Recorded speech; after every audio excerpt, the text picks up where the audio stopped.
Hello. Welcome.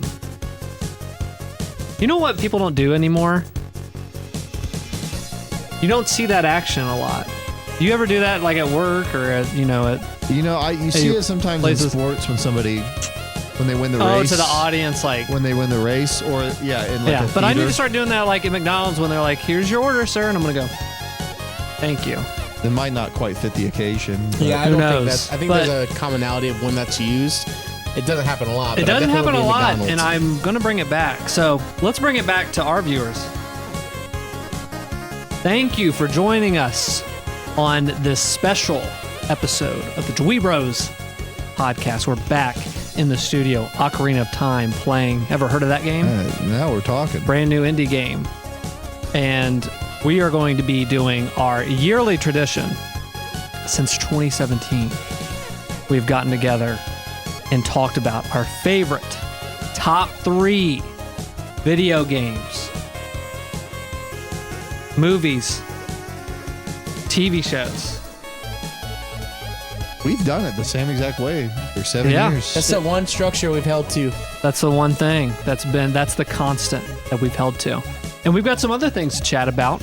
Some other fun stuff has happened in the month of December. And I say we jump back a little bit and work our way forwards in time with the Game Awards happened this month. Jeff Keighley show. The Jeff Keighley show.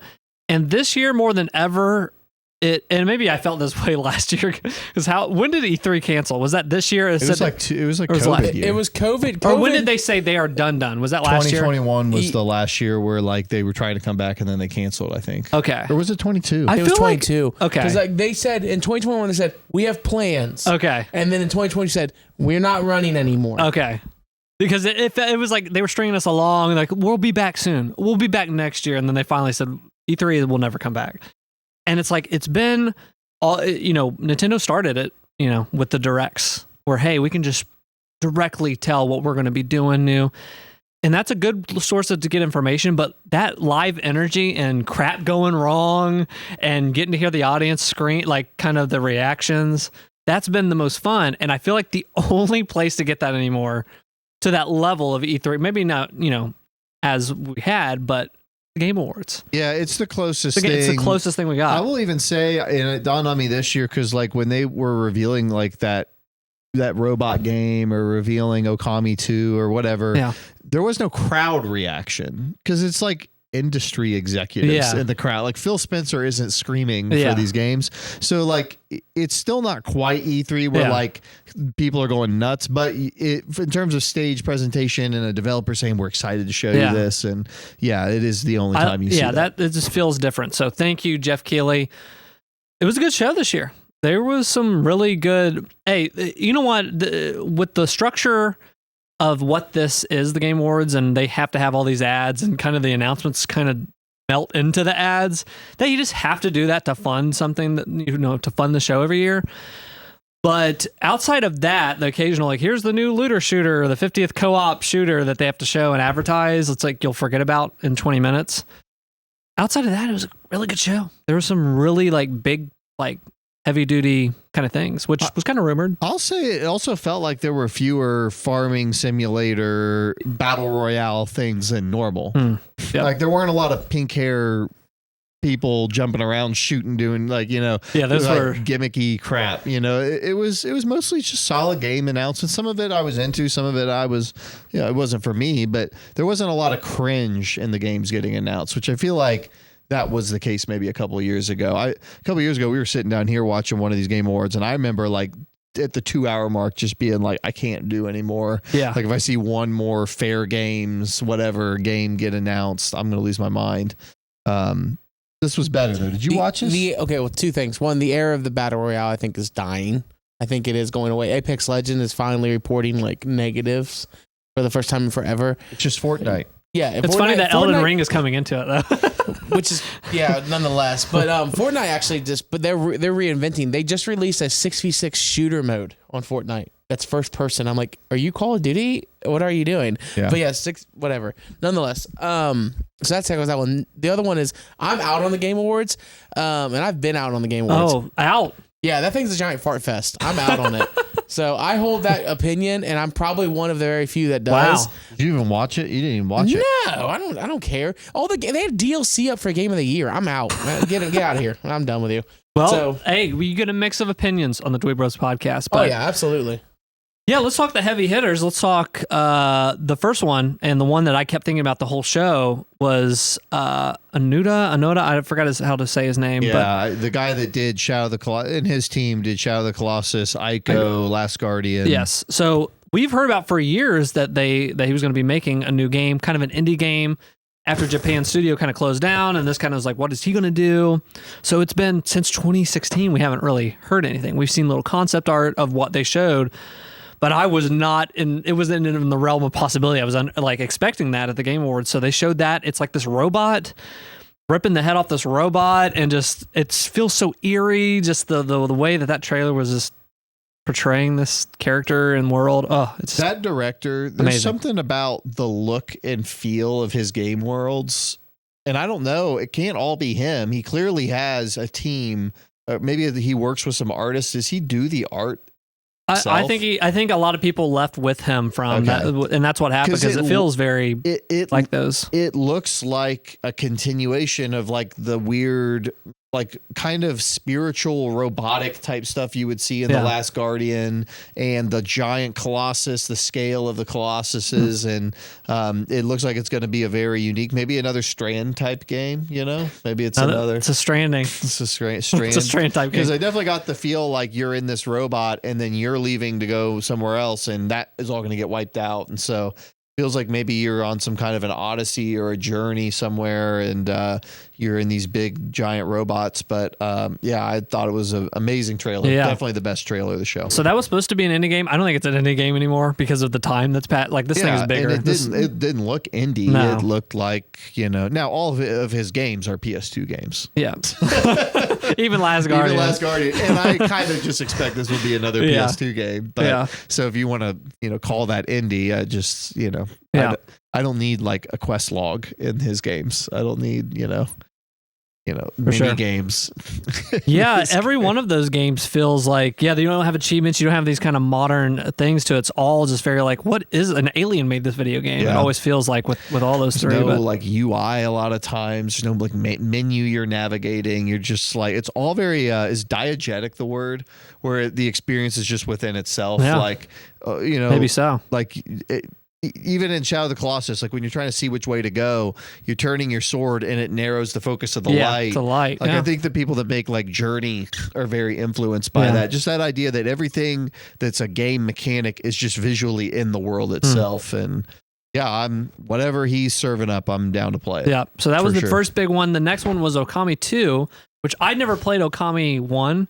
A lot of people were just head over heels for this, but I mean it was major because Hideki Kamina, who just left Platinum, directed the first one, directed Bayonetta 1, Devil May Cry 1, maybe 3 as well.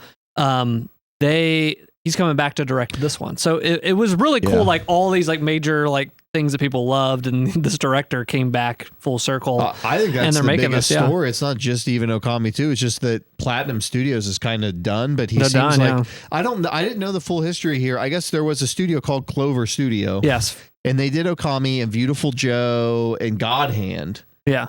And then they left because Clover Studio closed, and they started or went to Platinum. Yeah. And then they all been doing all those games at Platinum and Bayonetta and stuff. But now they left and went back and just reopened Clover. So like I'm almost thinking of it as that's cool that Okami 2 is coming out, but I'm almost thinking like, okay, Platinum Games is now just Clover. Like that's just what they are now. Yeah. And I've not seen anything from Platinum in a while. I guess they did Bayonetta 3 was their last big release, but they may be done kind of. I don't know. Yeah, I think everyone kind of left because something with the way they were running that company. So it would just be like if everybody at Kojima Productions and Kojima just went back to Konami again. It's just weird. It's cool, but it's just weird. It's cool they're doing that, but that'll be cool. That I don't know when that's going to come out because they said starting production now, and I was like, see you in 2032. Like that's in the 2030s. I think one of my siblings played Okami and really liked it. The one thing I've heard from everybody that's ever played this game though is it's kind of twice as long as it needs to be. Yeah. So that's what's always scared me off of it. It wasn't it a Wii game originally? It was a Wii game. It was a PS2 game originally, and then they ported it to Wii. Is that right? Yes. Okay, because I always had this impression that like the motion controls were a big part of it, and you kind of lose that. People were excited for that because in the PS2 used the analog sticks, and they're Okay. like, when they ported it to Wii, they're like, oh shoot. Did you play Okami? I only known it on the Wii. I didn't. Yeah, they put I thought it was just a Wii game. It's I thought it was PS2 just- first because Craig, that's Craig's favorite game, and that's what we played like when it came out. Like Oh, we name dropping now. Okay. Yeah. our friend Craig, shout out Okami fan Remember that time Craig. you name dropped the county where you? I think all bets Oh are wow, off, we're saying Jacob. first names of people now. That's podcast of the year for me. When you had to bleep out. I was legitimately like, I had to edit that so thoroughly just to make sure you didn't get hit with he a had to go in there felony. with a fine comb. I'm still here. Everything's good. I haven't got my tax Yeah, return 'cause it's yet. Travis but saved your I'm still butt. here, so we're good. Anyway, so okay, so I'll be interested in this. I mean, to me that's like a Zelda-like type thing. There's a lot of Zelda games I never played yet, so like Yeah. I don't know that I'm gonna get around to this one, but I do think it's cool that they're reviving that and doing that.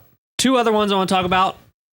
One is so far off, it's like it was just cool to see it kind of in real time, and it was like running on the new NVIDIA like graphics card. Was Witcher 4. Yeah. So we got to see like a glimpse of that. Let's talk about that for a second. It's weird. I was telling Travis, I was like, when that came out or when they showed that, I said, I'm not really like pumped for this because I played so much Witcher 3. I got so involved in that. It's like, I'm good for like a long time. Well, and you played 1 and 2. Yeah. Yeah, we both And by did, the yeah. time, but I did say, I was like, by the time this does come out, I will be ready. Like, this is going to be years out. Yeah. Like, because they just started production recently, I felt, and put it on Unreal 5, right? Yeah. So it looked crazy to the point where I had to remind myself when I was like looking back at old like, what was at the Game Awards? I was like, oh, that was in real time. Yeah. Which yeah. is very crazy to think about because that looked like a cutscene to me. That was like cutscene quality. It so. looked incredible. The one thing I'll say about this teaser or whatever, I was a little, I don't want to say concerned, but like the tone of it is very dark and like different than, I mean, there's dark moments in The Witcher, but The Witcher 3 is on the whole kind of a bright and fun game mixed with very dark, awful things that happen. It kind of does that tonal balance where this was very like grim dark, like everything was gray. The color palette was super washed out. But then I went back and I watched the old videos hyping up Witcher 2 and hyping up Witcher 3 and even Witcher 1. Their CGI trailers for these games are always that way. Yeah, they're always and dark. then the game comes out and you're like doing goofy quests. Killing chickens and stuff for quests. As long as like I think trust, they will. I trust them as long as they get the tone that I love that balance. It's the closest thing to Fable that you get in modern games, even closer than actually the new Fable game, is that like dark fantasy that's kind of funny too, definitely funny, and you know, goofy characters and stuff. I just hope they don't go overly grim dark with it or anything like that. I don't think that's what they're doing, but they obviously know the Witcher property pretty well. But I've been amazed how many people have been like coming out upset that Ciri's the main character, because I'm like, did you play The Witcher 3? If you play 3, this isn't like confusing. But people are saying that's like DEI or something like that. It's like Ciri is the main character of that whole book series, and she's a fantastic character. I would love to spend more time with Ciri. I think it could really open up the door gameplay wise to some really new things, because she's got a different set of skills than Geralt in a lot of ways. So I'm excited. You know, it looks cool, but I'll be excited when it comes out because I'm like so Witchered out. Not Witchered out, I never but even finished those expansions. I'm kind of like the expansions are 40 hours. Yeah, on their I own. was thinking like I want to do those next year. I want to do Blood and Wine, and I was like, that is like a new game basically. Yeah. So yeah. So it looked really cool, and then the last one, Intergalactic, and you love this title, A Heretic's Prophet. I just got to get this out there. That should have just been called Intergalactic. I'm sorry, I don't understand the Heretic Prophet subtitle. But see, I defended you, Naughty Dog. You need to defend it. Uncharted, Drake's Fortune. Oh, it should just been. You can have more than one word. But here's my argument. Okay. You watch one trailer. I don't even know what's in it, but the reveal trailer for Uncharted, Drake's Fortune. You immediately know Drake's the main character, and he's a fortune hunter. There's a heretic in this. No. We watched a 2-minute, really cool trailer of this 80s fun, you know, doing all this, doing all that, you know, got this cool ship, cool alien planet. and then it just comes up, the Heretic Prophet. I don't see a Heretic Prophet anywhere in this trailer. There was nothing hinting at where they're going with that. It felt like tonal whiplash. It'd be like if I showed you this fun carnival, crazy thing, and it was like, Desolation of Worlds. It's like, this doesn't make any sense. Not even in like, I wonder where they're going. Just in that felt tonally mixed. For the inevitable sequel, though, maybe you like that tagline better. Intergalactic, Hey, hopscotch. They can win me Hopscotch over. is revenge. I will say the main character, like the facial caption, it's Naughty Dog stuff. It's unbelievable looking. They're leaning into Akira stuff, which is cool. Akira is one of my favorite movies, but they're leaning so hard into Akira that I'm like, you got to do something unique with this. Like, you can't just be the CD changer and the jacket and the cool thing on the back of the ship. Like, I trust them, but it's like, okay, let's see where they're going with this. So I like their influences. It does seem like there's a Jack and Daxter influence here that I think could be really fun. It's going to be a lot of melee combat, and almost it was getting like Returnal vibes a little bit from like when they landed on the planet and they had like, they were fighting that monster and stuff. So if it's kind of good arcadey action like that, I could be into that. So that could be fun. Yeah.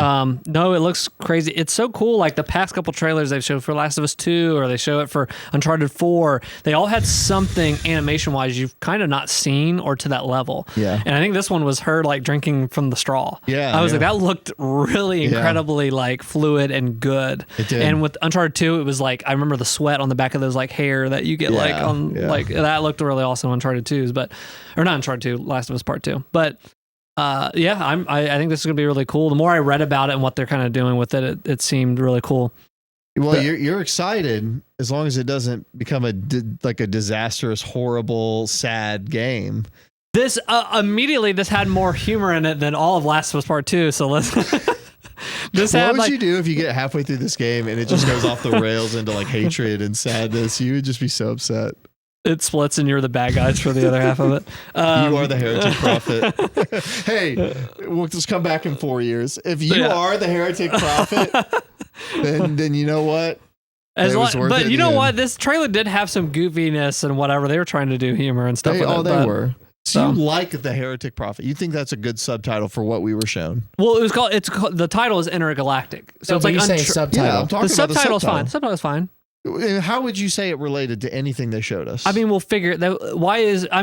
We did that with Tears of the Kingdom. We didn't know what Tears of the Kingdom meant yet. You know you're in a kingdom. You know that it's. We didn't know what you didn't know what the tears. You didn't know what the tears were. 50 hours in that game. I still don't know what that means. So you don't know what the tears are. I could tell you. Okay, Jacob, be the. Oh, I'm going to play it still, but be the differentiator here. Yeah, I mean, I'm telling you right now, I know what you're talking about. But as soon as you said the title and based on what you described me on the trailer, it sounds pointless. Just call it just you have to wait to the game because Tears of the Kingdom, we didn't know what that meant yet. Like Intergalactic is an awesome name. You had a great name. Echoes of Wisdom. And then you pissed what does that all mean? Doesn't technically Zelda has the Triforce of Wisdom, so we'll start there. And that she's the one. But Tears of the Kingdom, there was a subplot of like what those tears are. And let me take it back to your Drake's Fortune example. That rolls off the tongue. Drake's Fortune. Second one, Among Thieves. I think you're going to love Heretic Prophet. I think you're going to love it. The Heretic Prophet does not roll off the tongue. It's just a bad name. Yeah, I'm on the outside on this, but I'm just telling you, I don't think there's any point to it. Just call it Intergalactic. I think because my mind goes to Intergalactic, and I don't worry about Heretic Prophet. But when they make a sequel and it's called Hoopa Doopa, then I will have to call it, Heretic Prophet was a better game. If this is any other studio, you're saying this is a dumb name. I didn't like. Hey, we fought forever on Last of Us Part 2. So I'm not the ultimate Naughty Dog defender, but on this, I'm saying let it come out. I'm gonna give them time. Just sleep on it. Sleep on Heretic Prophet. You might be a Heretic Prophet. The Last defender. of Us Part 2, in addition to being the best Naughty Dog game, is probably like my second or third favorite game. Wait, is Jacob not seeing this trailer? I'm watching it right now live. We're getting a live reaction. Now, I will say, I do want to talk about, as he's watching this for the first time, a very well-researched show we are. We're doing live reactions on podcasts now. Well, I just want to know exactly who's the heretic. Oh, good luck. Oh, good luck. We don't know yet. But girl with the eye patch. Something that I was seeing in all the comments, you might have seen this too, on TikTok, on YouTube, whatever, about this game. Wow. product placement. You can see where the money's coming at. Product placement. And to me, I'm like, oh, I have to get used to like I'm old now because it's like, oh, no, people didn't realize like this is Blade Runner-esque. And these things are calling what the 80s was. And it's like that is an aesthetic in itself in showing was it Mitsubishi? Who is Sony? Who was on the thing? Toyota or it was Porsche and Porsche. Porsche. Porsche's on the thing. So Porsche's on the ship, Sony on the disc player thing. That's all supposed to be an aesthetic for this type of futuristic kind of world and kind of roughed up kind of new futurism. So that I'm used to that. So I was seeing in the comments, people were like, wow, product placement, and those were upvoted to hell. And I was like, oh yeah, people aren't like, haven't seen Blade Runner like that are coming up. Like people aren't actually. So that's why I actually think these things are important because people will play this and go, this is cool as hell. You know what I mean? When they do play it, they're going to get it. Yeah. I think. But like for people that haven't, it's shocking, which is shocking to me because it's like, oh yeah, they've never played Blade Runner. Even if you've even if you've not played Blade Runner or watched Blade Runner, product placement. Okay, what is the reality that Porsche went to Naughty Dog and said, we want to pay you? Yeah, there's so that you put this in your game so that your players will be more likely to buy our cars. Yeah, but it's a zero ship. fucking percent chance. That's what people were saying was like, it's infinitely more likely that the makers of the game are trying to build an aesthetic in a world and they went out and sought that out. I finished the trailer. What do you think? With no sound. If that girl is not the heretic, then there was no point in the title. Okay. If I'll say this, if it comes out that the main girl is the heretic then prophet, it makes sense. Then I'll give them a pass. I'll still say it was bad marketing, but I'll at least say they were trying to indicate early. But if the heretic prophet is some random bozo on this planet, going to, what if we are the heretic prophet? Yeah. Other than that, I watched the trailer and I was like, it looks good. Cool. Nothing else. I was like, it had a CD player. You also didn't get to hear it. Too, there's an incredible soundtrack. The girl with the eye patch lady and them were talking. Yeah, I'm sure they were just saying, "I have a mission for you," and they're like, "Okay, I'm on it, boss." That's exactly literally what was said. So you got the live reaction. Dude, I've been alive for 30 years. I know how trailers work. Like it's not hard. You got the live reaction of the muted trailer to. I watched Metal Gear Solid, but I only watched the cutscenes only. I know what happens. Well, that was Game Awards in a nutshell. We also got, real quick, we don't have to talk about this a lot, we got Split Fiction, which Jacob, you and I have got to jump back into Hangouts. I have a conversation about that. One of the things I noticed instantly, I did look at that one. This looks like a downgrade, and I'm going to say it now. And I will say the concept is all over the place. Going from A Way Out to what's like a 10-hour experience. It Takes Two. It Takes Two, that's a 35-hour banger. It Takes Two. Really? It Takes Two was one world too long. Remember that was one world too long. Yeah, we were like, it got to the point I was like, I'm dreading. It was like 5 hours too long. Yeah, it was rough. If this game is longer than 12 hours, and it's the Dookie, I think it might be. Well, we got to play it. We have to do it for Joseph. Hopefully, it's another 3 years. We'll see. No, it's in March. Shut up. It's March. I don't think I saw that March. Yeah, it's March. So we got to hop back on March. Oh, it's a polished turd. Okay. We don't know. We don't know yet. We'll see where I'm at in March. We'll see where we're at. My mentals might not be. That was the Game Awards. Anything else stand out to you at the Game Awards? Anything crazy? No, just F all the people that were insinuating Half-Life 3 was going to be there. Oh yeah, screw that. There was too much of that. And then I want to say, you know what? Congratulations to Astrobot. But you took that from Black Myth Wukong, and we will never forgive you. Oh my gosh, did you see that? All I know is Black Myth had a harder fall off than any other game on that list, so I don't know how that game could even be considered because like it was talked about for a week. I didn't play it, but what I'd heard and gathered and watched gameplay, it was kind of jank, but really fun. Like it had some this game is amazing. It's crazy. I think it came out of China. Yeah, it was Chinese made. China produced that. It was crazy. Yeah, it had 1 week of viralness and then it's dead. It's dead. It's over. It's not even like you don't even pick it up. So like, who cares? But Astrobot's 13 hours long. But people were mad about Astrobot. Oh, I am. You got a game that's under 15 hours. You have a game that no one will remember a year from now. And then you have on top of that a DLC and the Game of the Year running. So what? You didn't like Astrobot because it was so short. Oh yeah, I mean, come on. So you don't think it deserves Game of the Year because of the length? No, I don't need to. I watched it on YouTube. We get all our rage comments from Jacob if we A get big any. part of Astrobot is playing it. It's like a toy. Yeah, but it's like a toy. It's like $60. It has a fun feel to it with the controller, and you're just getting this feedback. I can put my controller on vibrate mode and put it in my crotch and feel the same thing. Well, that's why I did the whole game. I put 40 hours into that game, and I haven't platinumed it yet. I don't go for platinums. I don't have that in my life. I'm close. I'm very close to platinuming it. I 100% my like argument all the will only content. be it's a $15, $20 game. That's Wow. it. Well, on sale. I'm gonna tell you when it's on sale. Good luck. They never put those games on sale. Maybe like 2 years now when it's on PlayStation Plus for streaming only. You'll play? Well, nah, probably not, but we'll see. But Astrobot, congrats. But Final Fantasy VII Rebirth. Thought they were gonna take it home. They didn't but win anything except for best music. yeah. Made me sad. They didn't have a rebirth So Jeff at the game. Jeff Keighley, I'm watching you. Me and the Black Myth people are gonna show up. They'll be okay. We'll get over it. Anything you guys been watching lately? Oh, we doing like actual watching? Let me check this Yeah. out real quick. Okay. Watched watching a TV show, a sitcom called Superstore. I always watched like the first 2 seasons and I stopped. Yeah. Because like watching sitcoms by yourself is kind of like the epitome What of is depression. Superstore? Yeah. What is it about? It's like an office-esque I wouldn't call it office. It's just a sitcom about a group of people who work together at a Walmart type store. And it had a pilot season. NBC produced it, and then it took off from there. And it got 6 seasons total, like 100+ episodes. And yeah, it's just about coworkers working at a Walmart. Not really called Walmart, it's called Cloud9. It's really, really funny. It is not like at all serious. There is like literally 95% humor, 5% like, oh, that's kind of crazy that just happened.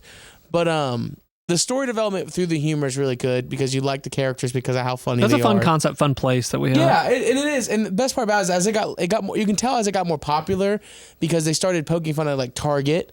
They started making fun of other things like brands and different things like that. And I was like, okay, this is funny to me now. Like I like this. This is really good. So we're going to season 5 right now. So we're getting close to the end. We are about to wrap that up. We are plowing through that one right now. Cool. I'm watching nothing.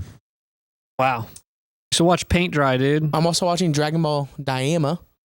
What is that? Akira Toriyama, rest in peace. His last project he worked on before he passed. I've heard that about 8 different things. Well, that's probably true. Sandland. Sandland was the last thing. I just had a teenager. I had this teenager come and said, "Jacob, you gotta look at Sandland," and I'm like, "How old are you?" And I asked myself that, and I realized, wait, Sandland's new. Oh, okay, that makes sense now. Yeah. Okay, yeah, it makes sense. But he's like, I know you like Dragon Ball Z, so like you'd love Sandland. And I'm like, I'm glad you're able to relate that. Thank you for telling me that. But I'm watching Dragon Ball Daima. It's just it's Dragon Ball Z and Dragon Ball Super are high action, very little story. Dragon Ball and Daima, those 2 shows are rooted in adventure, and I love it. Is this a new show? It's a new show about Dragon Ball, but it takes place between Z and Super. So right after the Majin Buu arc. Is this like new? Yeah, brand new. I like Dragon Ball. I'm watching Dragon Ball. Yeah, Daima is completely, I would almost argue, in the same light as Dragon Ball. Oh wow, that sounds humor cool. driven, has some cool action moments, a lot of adventure. Oh, that's awesome. I didn't know about that. Yeah, That's really so cool. it's on episode 12 right now. It's releasing weekly right now. There's no manga. You don't follow along on a manga. It's an anime only show, and really, really good. Like really, really good. Loving it. That's cool. Dragon Ball. I watched Ken Burns. I'm a big Ken Burns head. You know, you've heard me talk about Benjamin Franklin, his Vietnam series. Put out a new Ken Burns documentary on our boy Leonardo da Vinci. I thought you were gonna say DiCaprio. Oh, was Leonardo saying DiCaprio. I was like, why? Why? Yeah. Because we're Vietnam to Benjamin Franklin. Yeah, check out this That shows you the 8-hour state of my masterpiece. brain. I thought you were gonna say Leonardo DiCaprio. Like, what the heck? Who cares? No, Leonardo da Vinci. Caprio could be if he keeps up. You know, he could get his own Ken Burns doc, but if he keeps hanging out with Diddy, he can get his own Netflix doc. Not by Ken Burns, by Crime Series, Crime Stoppers.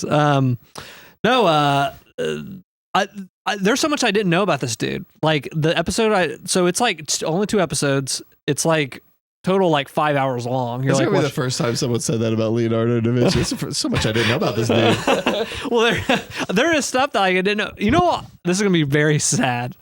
The only thing I knew about him was through Assassin's Creed 2. You know what's so crazy? I don't even know why. I think my brother brought up Leonardo da Vinci the other day, and I was like, I didn't play Assassin's Creed. I don't know anything about it. It was literally yesterday. And I was like, the only thing I know is I was like, was he a painter? He was like, he was a painter. He did this. I just know about Assassin's Creed. We made fun of all those kids, or it became a meme of like when Martin Luther King showed up in Fortnite, and it's like, oh yeah, when they see Martin Luther King, that's the guy from Fortnite. That's us with Leonardo da Vinci. So because in Assassin's Creed 2 he has that flying machine or something or whatever. But they talk about that like in the documentary. They talk about like he's really good at art, of course, that's how we know it, whatever, but he was like an inventor. He knew how to like build canals. He like helped cities and like Florence and stuff and all these different places. Like, oh yeah, you can, I'm going to improve your water systems. This is how to like, if you want to make like the best water system, here's how you do it. Here's how you build your canals out. He was just a genius, and he like would get hyper fixated on stuff. And then like some paintings he would do and they were unbelievable, and he would just quit them. Sometimes he wouldn't finish them. He was an engineer before engineering was a thing. Yes. And like the episode I'm watching now, I'm on the second episode. He did something. It was crazy. He was like getting cadavers and stuff, and people let him like dissect, and like because they didn't have like, we have all these like embalming fluid and stuff to where you can have more time or freeze the body where you can dissect and stuff. Well, back then they didn't have that, so you had like 2 to 3 hours tops to start doing that, or the smell became so unbelievable you couldn't do it anymore. So he actually mapped out. He was like one of the first people that gave a very accurate like dissection of the human body and the anatomy of the human body, and like he did it all in drawings, and these drawings are unbelievably beautiful, but they're like educational. Like they're educational drawings, but they're also like, if you take a second and look back, it's like, oh, that's actually a really beautiful drawing, which is like so cool. But yeah, they had to talk about like he had to do all these cadavers and stuff, but he had to work so quick because the smell became so overwhelming. You had to just throw it out or whatever, like throw the body out. How did he get great at that many things? He just became, whereas like other people would fixate on like art and stuff, he became fixated on life itself and like patterns. So he like studied his whole life on just water, like how water worked, and like that was a big thing in all the books. He'd be doing this and it's like water, and then he'd do something else, come back to water, and like how like water flowed and how it worked and stuff. He was like fascinated by it. But like they were like, you got to also like imagine, like they have commentators on it. Oh, also Guillermo del Toro for some reason like is on there commenting on him. So I guess it influenced them. Interesting. But they talk about all these commenters are like, yeah, he would like, this was way before instruments and telescopes and so many like hundreds of years before like you could even do that stuff. So he used the best instrument of all time, his eyes. Like he literally just observed intently. Like, and then that's how he got all this stuff. But the one I just watched was really cool. And all of that dissection stuff, he started dissecting like ox hearts or stuff or whatever. And he did dissect like human hearts too, but he was dissecting all these ox hearts and started having a theory for like human hearts. It's like, yeah, it's 4 valves instead of this, what we like previously thought. And this is how it actually works, because I'm going to take like grass seed and like, you can see how like the human heart and how it flows, and how you can actually see how blood flows because you can see how it flows inside the water. I'm going to pump water in it and like see how a heart works. And they were like, it took 460 years for people to prove that he was right back 400. Oh my god! It took 460 because when it was like he was the first one doing actually heart surgery level like things ever. Oh my gosh! Where it wasn't even like in that year century of like thinking about, like it took 460 years for people to go, he was right 460 years ago. Like he was the first one to like. Maybe he was a time traveler. He was unbelievable. So it's been really cool to see all that stuff. But that's was what he it is. A time traveler in Assassin's Creed? He moved around a bit in Assassin's Creed. But that's crazy. Very cool. Check out Leonardo if you want to know more about him. Leonardo DiCaprio or Da Vinci. He might. I think DiCaprio is more important. DiCaprio might show up in this. I don't know. And then the other thing I was watching just came out: Squid Games season 2. I will not give any spoilers. Yeah, we haven't started it yet. we're 3 episodes in and we were hooked again. And I told Justin, I was like, let's stop because this took 2 years or 3 years to go out. Like, let's wait, let's let these be a slow burn for us. So we're trying to watch these slower now, but we watched 3 back to back. How many episodes is the new one? 7, okay. I believe. I love that first season. And this new season is just really good so far. That's awesome. They've recaptured some magic of that first one. So that's cool. Check out Squid Games. Really cool. Any movies you been watching or anything? I watched Resident Evil 1. How was that? I never seen those, and I feel like I do need to see them. I was gonna say those you need to watch through this. Yeah. It is 90 minutes, and it is just a bad, dumb, funny movie. It is very, very like just drum and bass. Like they were it's 2000s. They were more Matrix influenced than they were Resident Evil influence, I would say. But I told Jess, I was like, I feel, because I was on a big like Resident Evil kick.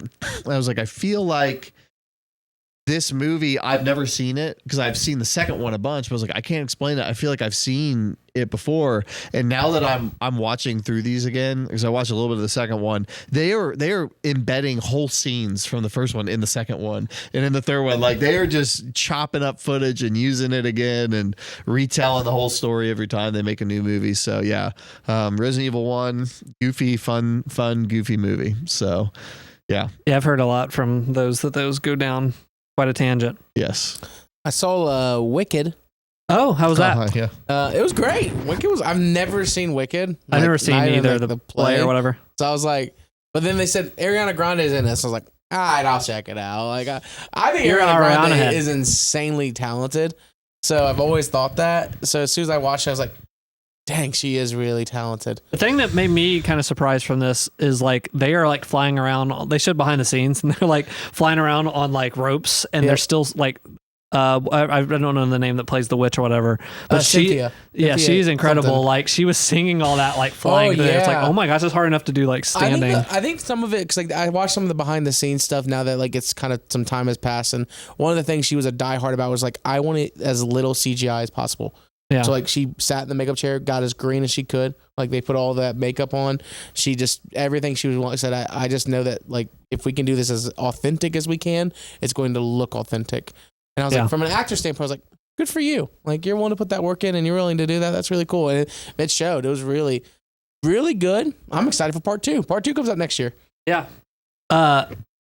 We can't mention Wicked without mentioning the funniest interview of all time. Did you see this? Oh yeah. Did you see this? No. They had an interviewer that said, "Hey, there's a lot of people that are holding space with the lyrics." Okay, of that. I did see that. But what was funny was so Ariana Grande and that Cynthia or whatever, like she keeps holding her hand and all this stuff, and people are like, "What is going?" They're always crying in every single one of interviews. Yeah. But then the funniest, and I even want to say like props to the interviewer after this too. So that happened. It was like, what the heck happened? What was the meaning of that? Like, what was going on? They had another interview after that with Ariana and Cynthia, and they were like, what happened? What happened? And Ariana was like, I have no clue. And they went play by play. It was like, I thought that she knew more about what that it was. I held her hand. So it makes it even funnier that they were also clueless. And it's like, and she was going, I didn't know that was happening. Like that makes it so much funnier that they Cynthia was like, they give you a lot of PR training. Like, so we know like when like stuff like this happens. So Cynthia's like, I just started talking. I matched the emotion. Yeah. And then Ariana's like, I'll be honest with you, I had no clue, so I just kind of went with it. Yeah, she followed Cynthia. Like, or whatever. That's really beautiful. Yeah, like that's kind of the answer we get. Yeah, crazy. And so in this other interview, she's like, no idea, no clue at all. And then the interviewer was like, because I'm part of queer media, and Cynthia was like, am I part of queer media as well? like the confusion was like, what am I doing here? But so freaking funny. But then I did see a follow up. It was like, go get your bag, girl. The interviewer did a thing for Sephora or one of those MAC or whatever, the makeup people, and it was like, they have a new bag out and you can hold a lot of space inside of here and stuff. And it's like, get your bag. It became a good meme for them going. Do you know who didn't take their celebrity and do good stuff with it? Hawk freaking Tua. Dude. We haven't talked about Hawk Tua on here, and we need to talk. We need to talk some more because her downfall. From and it was so quick. It was like this, and then she put out crypto coin and absolutely rug pulled everybody. Hawk Tua should have never been given this space.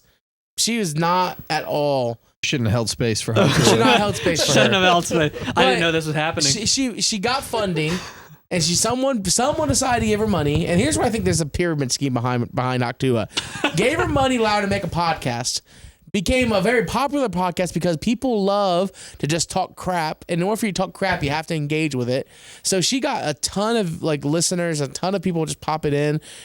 I think she was smart. You gotta admit she was smart because other people would do that and be like, just go on these shows and that'd be it. But she found out how to immediately monetize that within milliseconds. Yes. Like she got an agent and good for her, but not good for you to not take somebody on her team or around her or somebody should have said, don't get with these crypto bros and do this because some dude knew what he was doing and said, we can milk this. Yes. And we have to do it and quick. they took advantage of her. Yeah. And I don't know. She could have been a ringleader too.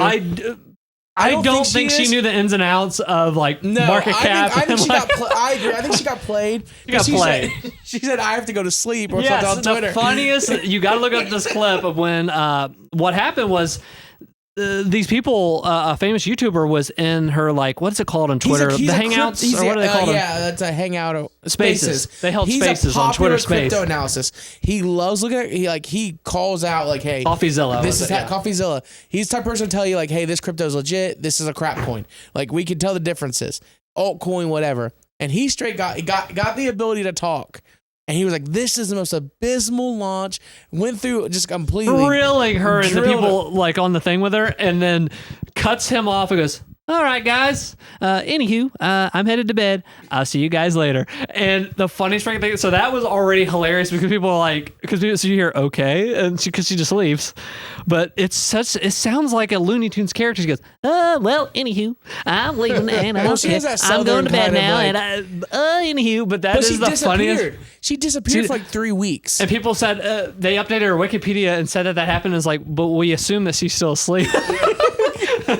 She has not been seen since then, so we assume she's still asleep. She came out recently, I would say within the past week or so, or 2 weeks ago, she said, my lawyers are aware of this. We're working with everyone involved. Because there's a lot of issues right now. There's big, that's not good when you're doing that. She's facing possibly federal charges. Yeah. What was the scale? I don't So she launched I know what she did. What was the scale of the financial downfall? Millions.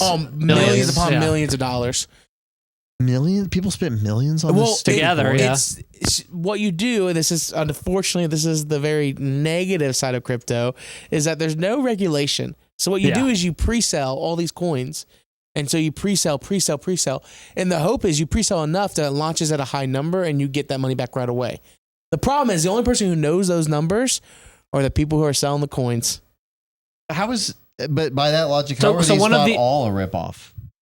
They all kind of are. Well, here's the thing: you have to It all comes down to you have to trust these crypto bros. Yeah, so because Ethereum. Because let's start DweeBros coin, and you have all these coins or whatever. We could do that. Well, we could do if we were Hawktua, we would own a massive amount of these coins, and we wouldn't whatever, and it would go public. People would put all their money into it, and then we would sell. It's called a rug pull, and we would get all the money. Basically, we would get all people's money they put into it. And then everyone else would lose money. I understand that. What I'm struggling with is what it seems like all of these coins are doing. You have to trust that the main owners don't sell. So they also have to have a all purpose. comes down to, does the owner sell or not? Yes.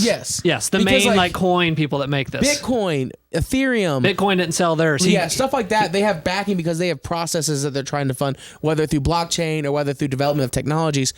Altcoins like XRM, and then crap coins, like some of the things you invested in once, not to call anyone out in the investments.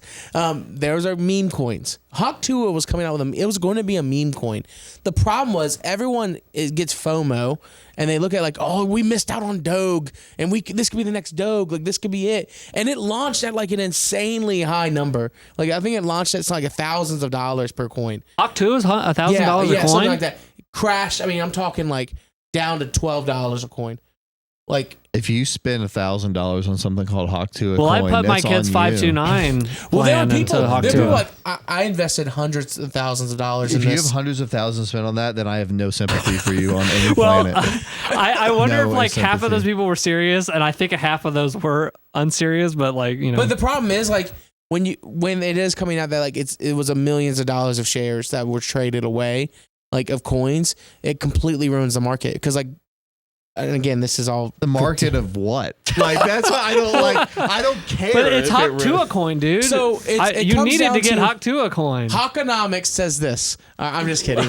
But True Crypto says this: market share versus owned. So Doge is always the easy one because Doge is infinite. They're never going to not stop producing Doge coins. They're deflationary. Yeah, there's never going to be like an increase. Like it would take an insane amount of market people to buy those coins to get that price to go up. Where their Bitcoin is limited. If you own a Bitcoin, you're guaranteed profits because there's only going to be so much Bitcoin mined in the end. Like it's going to stop at one point. But Hawk 2 was going to be better than all those combined. But Hawk 2 said this is a limited run coin, and whatever we sell, we're selling. And that's it. And so she sold 20% of the coins and kept 80. And then now there's 80 coins. No one's buying it, so there's 80% of those coins floating out there. And guess what? Instantly down the drain. So you're right. People are idiots. They should have never bought it. I did like when it immediately came out, and I mean, the joke's been running on the ground, but I did love seeing she better talk to a lawyer. Or when they first discovered what was going on, it's like she needs to talk to a lawyer. No, my favorite part was when she said, after it all happened, she posted a picture, said, Hawkonomics says this is what's going to happen. People got scared and they sold. And I'm like, no, you sold because you just listened to what people told you to do. Yeah. She got played. We all got played. My kid's 529 plan. Sorry, Xander, you're not going to college. No college for Xander. I got a lot of Hawk 2 coin though. Well, Hawk coin. You guys ready to do some awards? I have to talk about one more thing. Batman.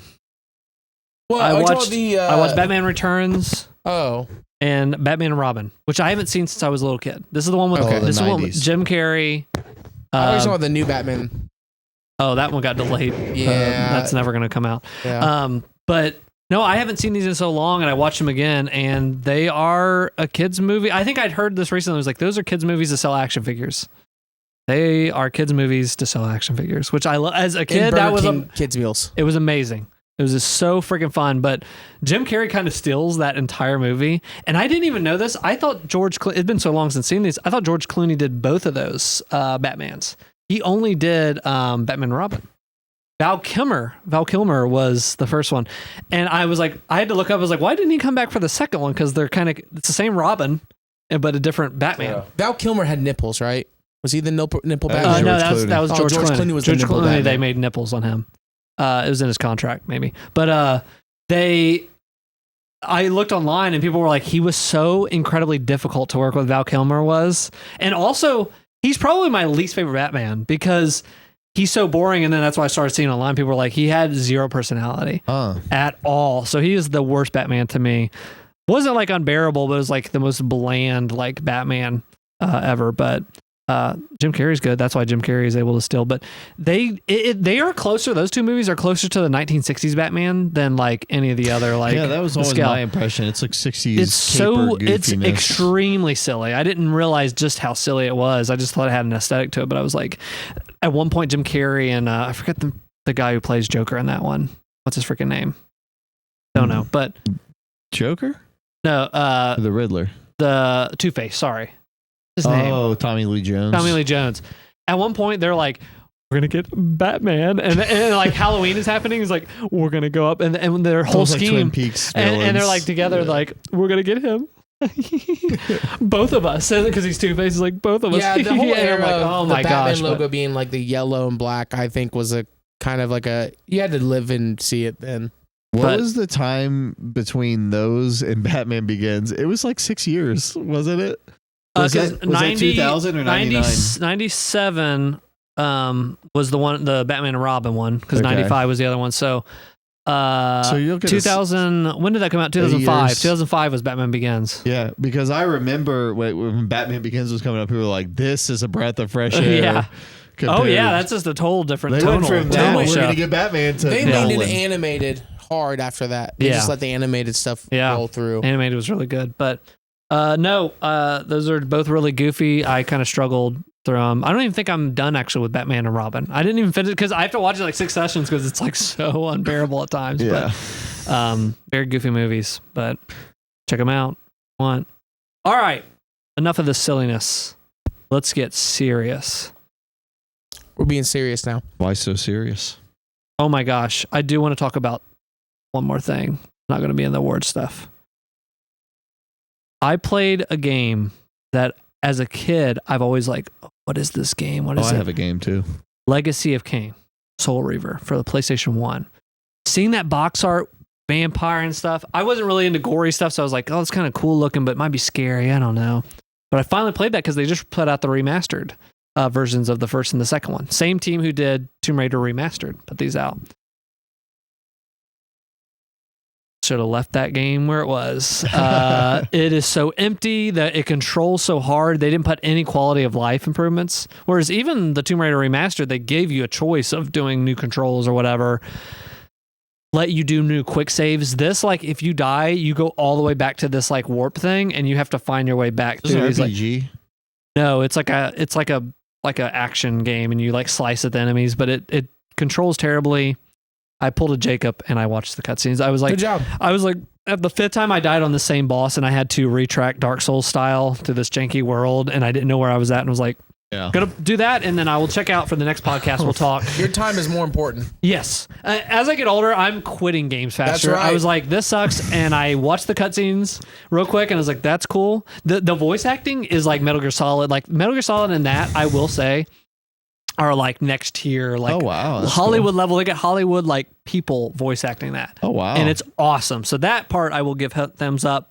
Gameplay has aged. Kill that game. How long was the cutscenes to watch through? 30 minutes. If I that. should watch through that just so I know a little bit And more. the about Legacy what of that is. Kain 2 was on PS2, and I've heard that is much more linear and it's much more like focused. And Okay. I hope it's going to control better than freaking the PS1 version. Hey, I played did. I went back and finished a game that I had long abandoned that I didn't think I'd ever play again. If you remember, we did Backlog Bros. I do. One of the episodes I had Vanquish. I do remember that. And I played probably 2 or 3 hours of Vanquish, and I wrapped my hands. I just washed my hands of it. Was like, this is not for me. I don't, some of the combat or some of the like the what do you say? The dialogue was kind of goofy and fun, but it's like an old, from the 360 era kind of shooter. But I gave up on that game. I didn't. Yeah, I gave up on it. I gave up on it years ago. But I was going through my like list of games that because I didn't really play a lot this year. I was like, is there anything I'm close on? And I looked it up, and it is like a 6-hour game. And I was like 3 hours in. I was like, I should just install this and finish it. And I am really happy to say, when I played it the first time, I played it on PC, like mouse and keyboard. This time I was playing on the Steam Deck. That game is night and day on a controller. It's so much better because it's a 360 game. So it's kind of like you're pressing A and jetpacking. Doing that on like a mouse and keyboard and like the QuickTime events was a nightmare. I don't even know why I was really trying to do that. So I ended up having a lot of fun with it, and I beat it. I mean, I beat it in like 2 sittings. It is such a, I love the way it's very snappy. Like each mission is like 2 minutes. Like you're just plowing through that game. But the one thing I was going to say about it, I ended up beating it and I had fun. That was directed by Kamiya also, I guess. The ending of this game, I actually like laugh. I bust out laughing out loud. I could not believe the final scene of this game. Are you ever going to play this? Are you ever going to play Vanquish? Vanquish spoiler. So like the plot of this game is just like, you're on this space station and there's people trying to take it over, Russians to shoot San Francisco and all this stuff. The plot twist ends up being that the president of the United States hired the Russians to do this. And the president of the United States is a woman who looks exactly like Hillary Clinton. It's like 1-to-1 Hillary Clinton. And so you're fighting these like Russian guys at the end, these like robot guys, and you win and you get off the ship. And it's just the ending of this game, it just cold cuts to that Hillary Clinton looking lady in the Oval Office. And her head's like this. And she just says, and it's kind of the tracking shots coming. She said, "My presidency is ending." And then she puts a gun to her head, Neil Breen style, and blows her brains out in the Oval Office. And then it cuts to like this credit scene with like asteroids coming down, and you're shooting the asteroids, and it's like all fun again. Like the game ends with like just a suicide of like this president. Is insane. And it's like all crazy fun action. That happens. Credits roll, and the credits are crazy and goofy, and like you're shooting asteroids with like it's like Astrobot credits level of like the developers' faces are on the asteroids you're just shooting. And it got such a laugh out of me that I was like, you know what? I've completely turned around on this game. Yeah. Vanquish was a lot of fun. I'm glad I went back and finished it. And now I'm working on Metroid Prime, which about to seize. Bless you. Metroid Prime. That game, if you have a save file in progress and you haven't played it, is almost impossible. Yeah, you gotta. I had to get a guide and like read like all the things I knew I did to find where I left off. Yeah. And even now I'm playing it. My big problem with that game, I do like it. It's fun. It's arcadey. I get why it was very popular on the GameCube. But in today's world of like, I'm playing this and I'm going to play this and I'm going to play that. If I don't use a guide, this game will take me forever. And I don't want to spend forever on it. Like, I don't want to explore this world. And I'm at the point where like, you've got to get these artifacts and they're like, this artifact is hidden inside of this thing that you have to shoot. And it's like, I would never, if I don't look up a guide, I would never know that is in there. So, I get what you're saying on that. I do think that game is a 10 out of 10. I think it's like a classic Metroid Prime 1, but I do get that complaint because when you do go back, well, you jumped into a save file, but like you can't do that. You have to be fresh on your mind because it's like you will remember, I got to go back to the fire area. This had that type of door that I can now open. You have to keep that stuff in your mind. I'm fine with that because I'll explore the map and be like, okay, I see this looks like a little tube. Now I know. This one, I'm getting to artifacts now where it's like, hey, on your way back to here, take a detour over here. There's this big block you have to shoot and it's got an artifact inside of it. Oh, what are the art? Is that like the collectible stuff? No, it's 12 things you have to get in the story. Okay. I forgot about that. Yeah. Did you play this when it remastered? No. Okay. I played the original on Wii too. Yeah. So it's not that it's bad. It's just it's a lot. That, yeah. It's a lot to. I have to play it with a guide. I have to. Okay, what's the guide say? Okay, now I'll go do that. I'm almost scared to deviate away from the guide because I'm worried I'm going to get lost. So I'm kind of.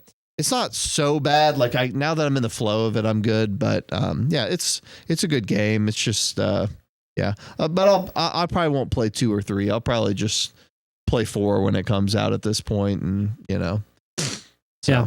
Even though 3 is really fun with the Wii remote. Well, if they put them out on Switch, I'd play them. Okay, but I don't know if they ever will. Yeah, because they don't have the source code controls or the source code. They don't have the source code. I was just making stuff up. Oh my god! I do want to say there are. Everybody's got the source code in Nintendo, probably. That giga leak. There are games that I played in between our hiatus. Some of them, like, I'll be really quick about it. Dragon Ball Z Sparking Zero came out. Yeah, you were really big on that. Really big on that. we were all hanging out real quick on the group chat. Oh my god! He was like, "Hey, we're about to hang out. I'm going to bring Sparking Zero over here and hang out." And we were all hanging out here. And I accidentally, I was like, "Cool, I'm going to thumbs up that."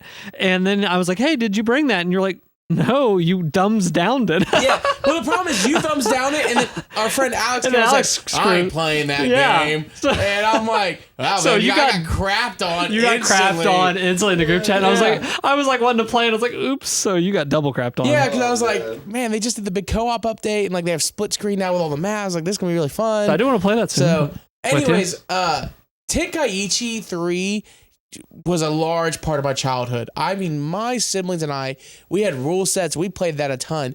Jumping into this, it felt instantly like that, but just upgraded. And it just hit every single, like, it's probably the first fighting game that I've actually played ranked consistently. Like, I play it consistently on ranked. So I love that game. I have like 130 plus hours into it already. It's just like Budokai. Just like Budokai Tenkaichi. Yeah, that's really cool. Not Budokai. Budokai was the 2D fighter. Oh. That's the thing that Alex would like. It's like Budokai Tenkaichi.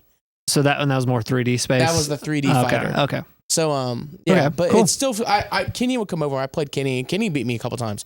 Like, you can win even if you don't know what you're doing, as long as you can put together some stuff. Now, I've gotten a lot sweatier, but I just don't do that stuff against people who, that's not fair. Like, you've never played. If I play against you, I was like, I'm not doing no vanish counter, something super Z counter against you because you don't know what you're doing. That's not fair. So anyways, been playing that. Great game. It needs some content. Because you can only play the story so much. I will say they did something really cool. They added what ifs, timelines, and if you do certain things during a certain battle, if you unlock a what if a branch on a storyline. And I was like, oh, that's really cool. And one of them, I'm gonna spoil it. Can I spoil it? Go for it. Okay. One of them. So you haven't watched Z, but you know Goku turns into Super Saiyan, right? Yeah. Do you know how he turns into a Super Saiyan? No. Okay. I'm gonna spoil that. Is it okay? Then don't spoil it. I mean, I'm still gonna watch it. Okay, I won't spoil it. It's gonna spoil it. Yeah, there's a timeline where like the Goku Vegeta arcs changes, and it's like, oh, that's cool. Oh, it's so awesome. You wasn't expecting it. So stuff like that happens. I really, really love it. So yeah, great game. 10 out of 10. I love it. Batman Arkham Shadow came out for the Meta Quest 3. I want to hear about this. Is this it is a direct sequel to Arkham Origins and the Blackgate game. So the kind of like more of the precursor Batman, not like the Arkham Knight like established Batman line. It's before all that. It's exclusively in VR, and it's Arkham. It's an Arkham game. That's action. So cool. It's action based, and they really, and I hate saying it because IGN says it best. They make you feel like Batman. It is. The controls are cool. The combat for me is awesome because it's like when you play the Arkham games, the combat was kind of revolutionary because it was like really big on combos, really big on counters. This is the same way, but it's all based on your motions. And so, like, do you time your punches well? Do you time your gadgets well? Like, so, like, one of the things I'm figuring out, I'm still playing it, but one of the things I'm figuring out really well is that when I'm facing a crowd of 10 enemies and I'm really trying, I have to constantly be, like, looking around. And it's crazy because you're like, I'm paranoid. I'm fighting these people. I'm like, no one's behind me. I got to get ready. And then, so I'm learning how to throw my smoke bombs while I'm fighting. I'm throwing a punch, grabbing a smoke bomb in my other hand, chucking it down, all that stuff in VR. That man gets out of breath probably pretty quick. Get out of breath. The worst part is when you take off and you're just sweating because you're like, oh, that was intense. But then they have the sneak elements, the things that like I loved in the Arkham games, except this is way different because I'm sitting on top of a gargoyle and I'm like, I can only see what I can see in first person. So like, man, I hope they port this to PSVR too. Yeah, it's going to probably be a little bit. That's the biggest problem with VR right now is everything's so siphoned off that it sucks that VR is so exclusive driven. This was developed exclusively by the Meta Studio. That's true. It'll never come. Yeah. So not necessarily. It's in the best interest of VR that these people port their stuff around. Yeah. Well, it's never going to grow if they don't. PCVR 2 PC report's coming. PSVR 2 PC support's coming, right? Oh, I was about to say it already. I can connect it now. You can? Yeah. Yeah. So you could play it. You just have to get on the Oculus store. Okay. You'll have to boot it through Oculus. Wait a minute. The PSVR connects to your PC now? Yeah. They should. But you have to get a cable. You have the to PC. The PC I don't have VR the cable. 2. I don't have the cable. What are those going for on PC VR? So the PSVR 2. I can hook that up to a computer? Yes. I might get one. And a 350 now. Mm-hmm. Oh, shoot. That's the big thing. One. Like, it's a good headset. I love the Quest 3 because I can connect to my PC wirelessly and it's seamless. And I love having no wires. But that's just me. So, but it's worth it. The PSVR 2 is great. That no cable? There's one cable. It's just one cable. Just one. It's one That's cable. still better though. Yeah. It's better than what PSVR 2 was. It was crazy. Oh, how many cables you had. Yeah. I will say, VR is kind of getting like harder for me. I was playing Horizon. I guess maybe I'm not used to it too. I haven't played it in so long, but I booted up the Horizon game, which I still haven't beat. And I booted that up and I was getting kind of sick. Like I was like, uh-oh. I have to get, you have to kind of get readjusted with it. Or you have to learn how get too old. And I think that's the thing that people kind of don't understand. Like the VR games, it's like you get your legs. They call it VR legs. I've said this before. And like it only develops the more you play it. Yeah. You know. So I was thinking that too. I was like, maybe I just haven't played in a while. But yeah, I was having a hard time in Arkham because like there's two movements. You can either do smooth motion, or well, actually three. You can do three movements. You can do smooth motion. You can do walking motion where you have to move your hands, and then you can do teleporting. And I tried doing teleporting and it was so hard. So I do smooth so I can move around. The problem is like you're throwing punches while moving around, while looking around, and you're like. There's so much gyro crap going on in your brain and your eyes that it really is trippy. It is a trippy experience, but man, is it good. It is a great game. Really quick on a couple other things. Black Ops 6 dropped. I was dropping in there. I was getting in that game. It's Call of Duty, but it's the best. We played too. It was really fun. It's Call of Duty. I want to play some more. Yeah. Let's play some more. We tried running the Zombies Gambit. Kind of a disaster. We almost got it. I was doing stuff right and it wouldn't like pop up. I don't know what was going on. It was our first time doing it, again. and so some of it's like we got figured out. But more zombies content's coming out in a couple days. They have another map dropping soon. Like they're gonna be pumping stuff into zombies. I'm really excited about that. And then I've been playing the crap out of Marvel Rivals, because Marvel Rivals came out, and I was like, it got me instantly. Do you know the only thing I've seen on this game is TikTok? They keep showing the butts of the characters. So It's they're really good butts. defined There's butts. really good butts. Yeah, We'll have to play Marvel Rivals soon. yeah. I need people to play this with, because everyone I ask is like, it's like Overwatch, I'm out. And I'm like, I know Overwatch is like kind of gone backwards a little bit. But Overwatch was a good game. But it wasn't, when it came out, Overwatch was great. I'm talking like Game of the Year material when it came out. The problem with Overwatch wasn't that it was Overwatch, it's that they got rid of it and made Overwatch 2. Yeah, and they've ruined it. They've ruined it. But I'm going to play it with you, Jacob. You know what's great about Marvel Rivals? It's in third person. And you know what I love about this? Make a game free to play, and you can sell skins. Make it to where I can see my person's skin that I buy. Overwatch sells these stupid skins, and they're great looking. They just did an Avatar collection. You can buy Avatar the Airbender, and I'm like, oh, that's so cool. All their characters are first person. You buy a skin, you can't even see your own dang skin. So it's like, what's the point of spending the money? But isn't that what Call of Duty does too? No, there's third person modes. But they sell skins, and you mostly are just in first person. I mean, you can be, but you can also play in third person. Can you play in third person you can play on in third multiplayer? Yeah. You can? Yeah, you just go to your I settings. thought it and was a switch certain mode. I thought it was like zombies. No, they changed What? that. They changed that last Call of Duty. What? Oh, okay. You can play Call of Duty third person? Yeah, they changed that last Call of Duty. Okay. I didn't know that. I like first and- person. But Yeah, first person is the only way. Third person just makes no sense. But yeah, you can if you want to. Okay. I'm Wow. corrected.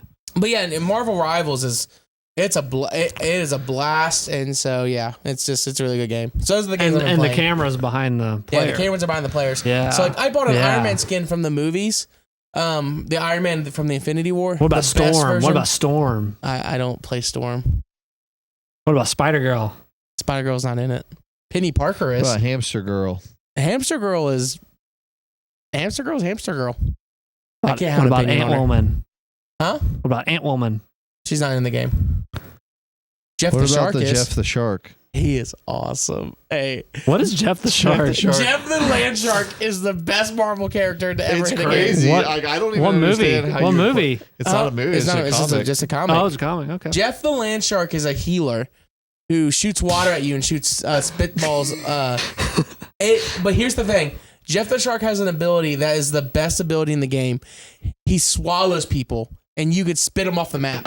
So Oh, wow. when I play ranked, and I'll play Jeff the Shark, and we're trying to capture a point, and it'll be in overtime, and they're all crowding, and all I do is I sneak up behind them, and I use my ability. I swallow up like 5 of them, and I just swim off, and we win because I just swim Nice. off the point. And That you sounds see fun. people start laughing. I'll and play I'm that like, with I you. love this game. I'll play that with you. Yeah, I would love to. I'll put that reinstall it. together. I just uninstalled it today. That's crazy. You To make honest- room for something, but I'll reinstall it. Yeah, reinstall it. Well, That's I was cool. going to make room for Final Fantasy 14 because I was like, 2025 is the year. I'm going to finish that campaign and get back into it. And I did all the freaking stuff you got to do to log in, and they've like authenticator and all this stuff. And I finally got all logged in. I went to download it, and they're like, "Oh, your trials is ended. You have to transfer your character to a Steam version and pay for the monthly subscription." And I was like, "Oh my god!" Yeah. Like I was like, "I'll check this out in another 100 years. I don't know when I'm gonna."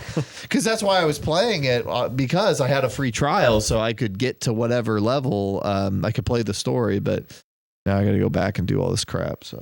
That's it. That's all I've been playing. Trying Cool. to speedrun that. My bad. All right. It is time.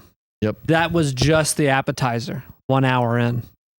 We are now going into the creme de la creme.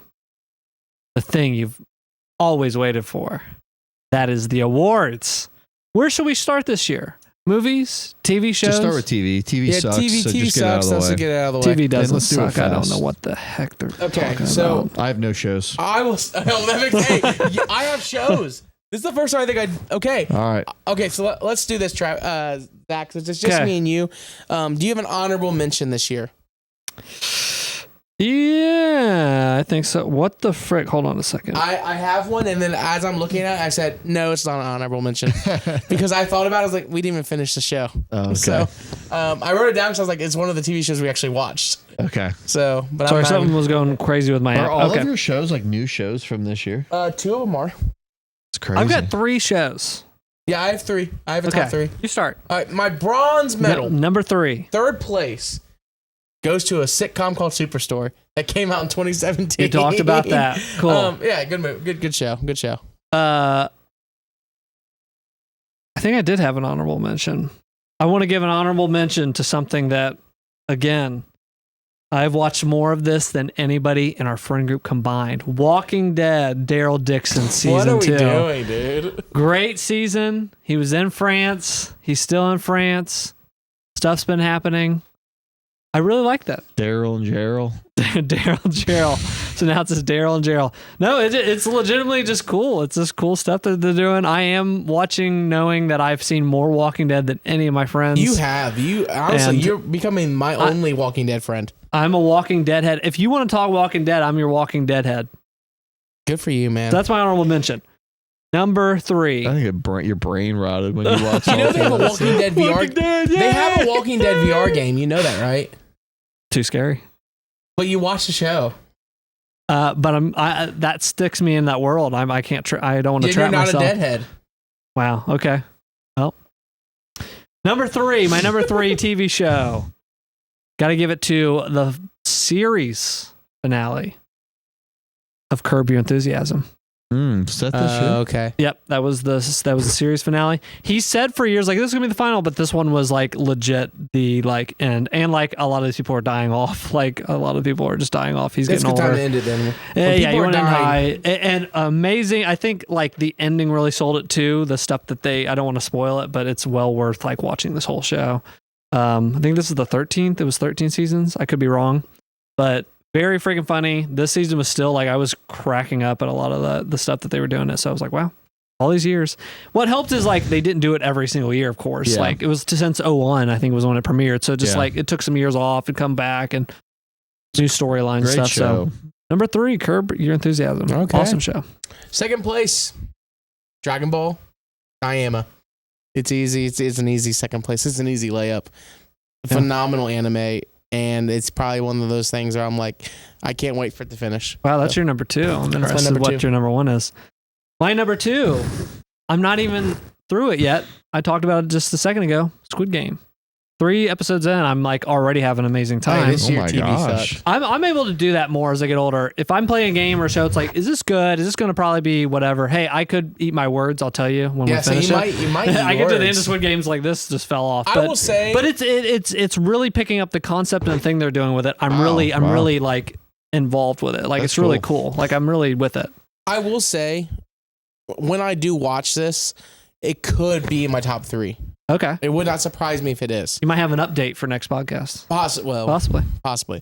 But I just haven't watched it yet, and like I know when I do, we're gonna binge it. It's gonna be good. Maybe a day and a half will be done. Yeah. So it's just not quite there yet. Yeah. So The Squid Games, liking that a lot so far. Give us your number 1 TV show I feel of like the year. this year, I actually went back. I wanted to be sure. This is like how intentional I was this year of trying not to be the person that shows up with nothing.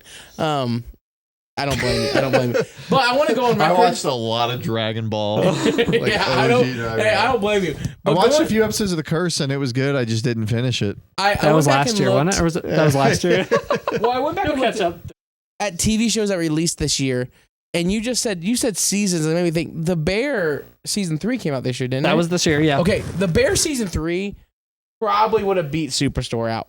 I do want to say that. Okay. Okay, so I want to change that now. Now that we're saying seasons are okay, I'm taking Superstore off and I'm putting The Bear on. Yeah, it doesn't have to be that show didn't premiere. It has to be the Okay. season. Well, I want to go on record. The All the season shows that came premiere out this of year that.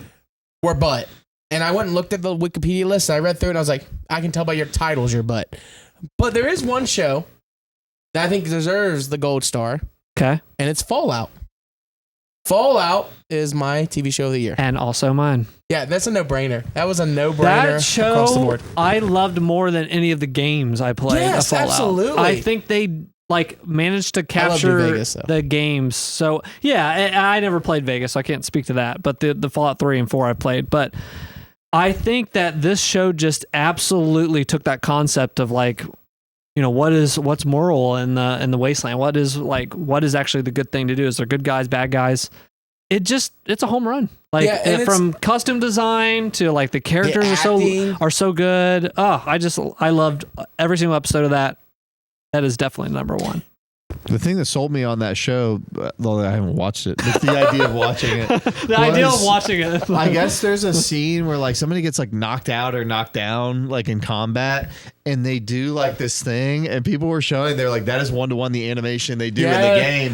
Like it's very exaggerated. I know what you're talking about. Like it's very exaggerated. Like they 1-to-1 took things that are in the game and just did it in a way that worked really well. They or like take the show characters seriously. are like this character would be like the way he talks and stuff would be like extenuated build in like of a Fallout character, like no charisma but very good at combat or whatever. Like the people felt like they were built characters in that system. But the sets and the world design, I mean, it's right up there with like Last of Us of like really just home running like what that game is. And what's really crazy is Fallout, whereas Last of Us has these endearing characters, Fallout had these endearing like the ghouls the and mascots. and the mascots of the world, but you were always create your own character. So for this to have worked as well it did, like hats off. Like it makes me excited for what's coming soon. Yeah, like, I know that more is going to come out. It's going to be great. My favorite episode of that entire series was the supermarket one, where they were in the supermarket. Yeah. So yes, that was awesome. Was the gold star episode. But yeah, Fallout gold star. Me and you agree on TV. I never thought in all of our years. I don't think we've ever done this before. I don't think this is a first for the DweeBros podcast. Well, I mean, it's getting dire out there for TV. Well, didn't we all watch Last of Us last year and we all thought Last of Us was it? I don't remember. Last of Us was the show that you. I thought we all like kind of agreed Last of Us. Yeah, was but our this is show. just me and you. Okay, let's just have our moment. Yeah, let's have our. Let's not run it. This isn't Stadia. Yeah. Here we go. All right, cool. We're on the same page. Cool. Movies. Right. Movies. I have a top 3. I have a lot with movies. Oh, okay. I have a lot. Okay, we have opinions. I watched 35 movies this year. Honorable mention. Okay. Yeah, I have several. All right, I got one. Deadpool and Wolverine.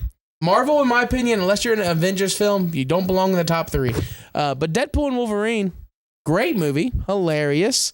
Ryan Reynolds does a great job. Hugh Jackman did a great job. It's a Marvel movie, but it's one of the good ones as of late. So Deadpool and Wolverine, honorable mention. Nice. Only one. Do you have any? I have an honorable mention. This was so close to like being in my top 3, but I like these other 3 better. I had to have those in the top 3. But The Substance is an honorable mention. I don't even think I got to talk about it on one of the last podcasts. Maybe I didn't. It was about, I don't think we did. We haven't had a podcast in a while. But it's the freaking Margaret Qualley and what's her name? Oh, Demi Moore. Demi Moore. Comes out of her body. She takes this drug. That's the plot to it. I love movies that take things to the nth degree. This absolutely takes us to the nth degree. I'm not really a body horror guy, but I was laughing and giggling trying to get through this because it was just so unbelievable what was happening on screen. Yeah. So close to like getting in my top 3, but these other ones I really wanted to stick on there, but very, very close to being top 3. Yeah. Number 3 or whatever, but. I have 3 honorable mentions. Oh, wow. And then a 4th one that was good, but it's just such a packed year. Like this isn't an honorable mention, but I was going to say Dune Part 2, but I was like, I like that a tick below the 3 honorable mentions. So Dune Part 2 was good, but yeah, for what it's worth. My 3, and there is kind of a theme, they're all horror or horror adjacent, but I thought this year I could have had a top 3 of just these movies before we even get to my actual 3. Late Night with the Devil was fantastic. I loved it so much. I think I talked about it on the podcast. Yeah. It's just such a great little encapsulation movie.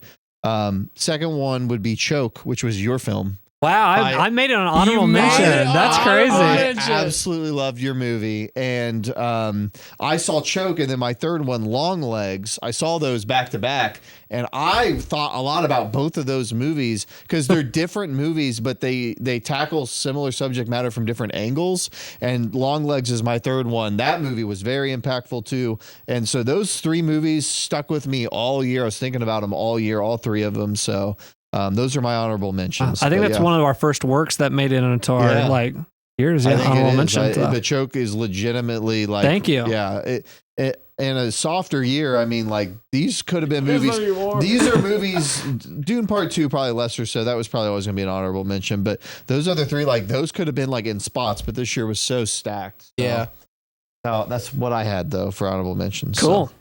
All right, number 3, my number 3 movie. This was so hard between. This was a hard year. I was having a hard time this year. But I gave my third place to Megaopolis. Mess of a movie at times, but so enjoyable in the theater. Like I'm going to watch that movie as time goes on over and over again. Such a mess, but so beautiful that he got to make this. This exists, and just such of a mess of a movie, but like weirdly endearing, and I loved it and what it was going for. So Megaopolis, check it out. I accidentally put a movie that's an honorable mention under my games category, so I do want to give a shout out to Inside Out 2.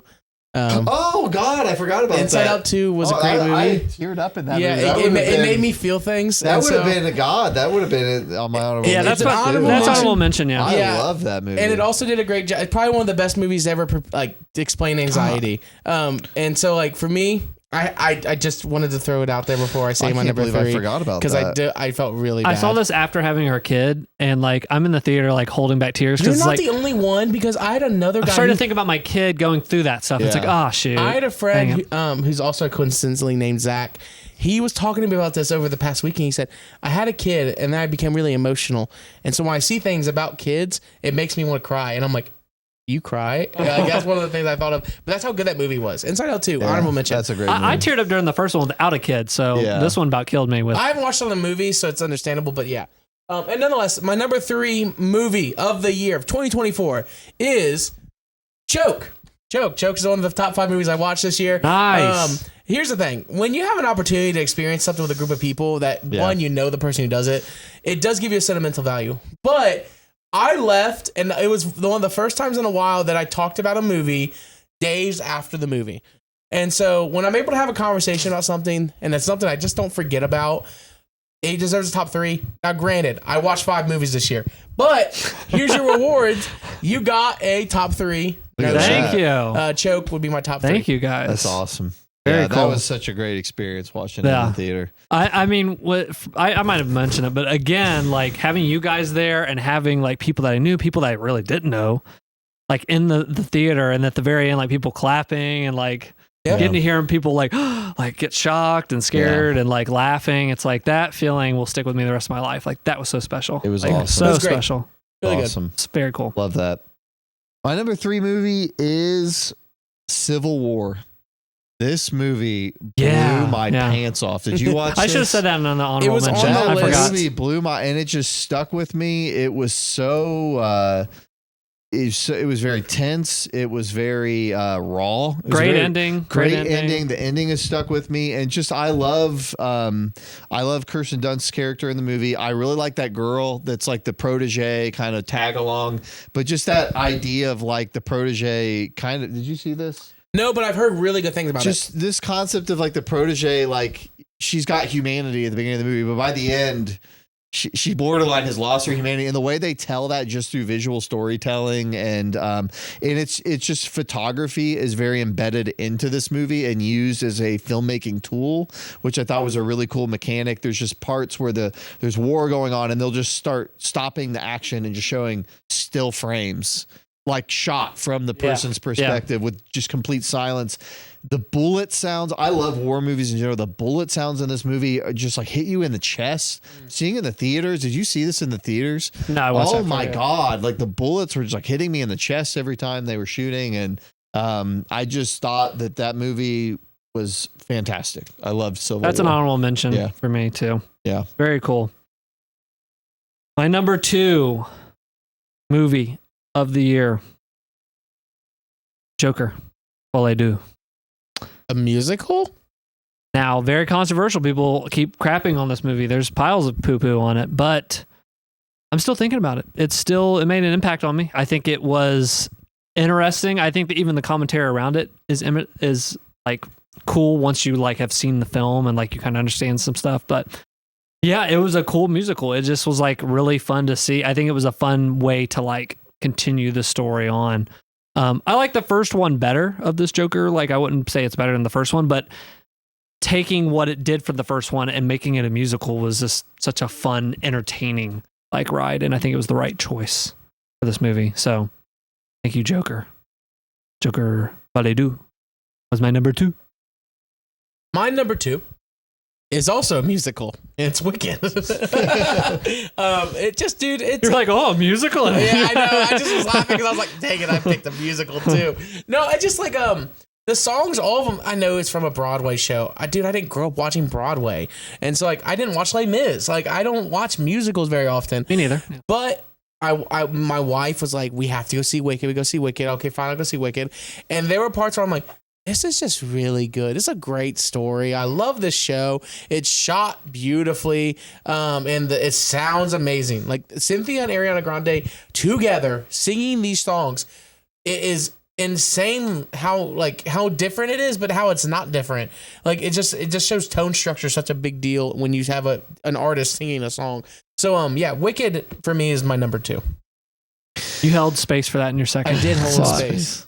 My number 2 is also a musical. No, I'm like, what the heck other musical? My number 2 is Furiosa, a Mad Max saga. This movie, I was not really thinking I was going to like it. I don't know, something about the trailers, the way it looked off to me. Something looked really off. I couldn't put my finger on it. I couldn't have been more wrong. This movie from the very beginning grabs you by the frickin' balls and just is a crazy ride through Furiosa's life from when she's a little girl all the way to when she's an older but still young girl. I don't know. Yeah. But just it's very much a vignette kind of a chapter story where they're kind of jumping to different time periods in her life. And I like it way better than Mad Max Fury Road. I almost don't even know if I'll ever want to watch Fury Road again, because if I want to watch one of these, I'll just watch this one. I love this movie. It really extremely stuck with me. Yeah, it was a masterpiece. I thought it was phenomenal. Nice. Yeah. My number 1 is Furiosa. Yeah. So you take it on from there. Yeah.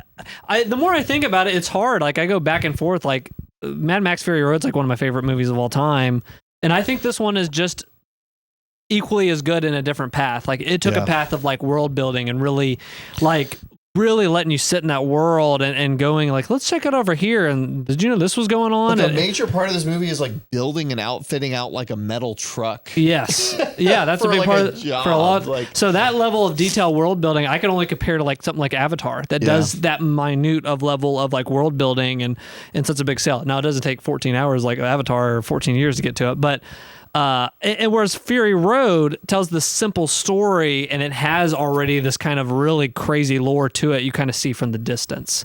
And this brings that to the forefront. Yeah. And I like both in different ways. So they're kind of, it's hard. I'm still like back and forth ping ponging, but definitely my number 1, just incredible movie. I'm glad it got made as well as Megapolis. Yeah. Like that. Those 2 movies are just a miracle things to happen. So yeah, it's unbelievable that movie exists. Yep. Furiosa was so good. Shouts out. Furiosa. My number 1 movie is not from 2024, and that's okay. I told him he could throw some wild cards if he had them, but it is from 2023.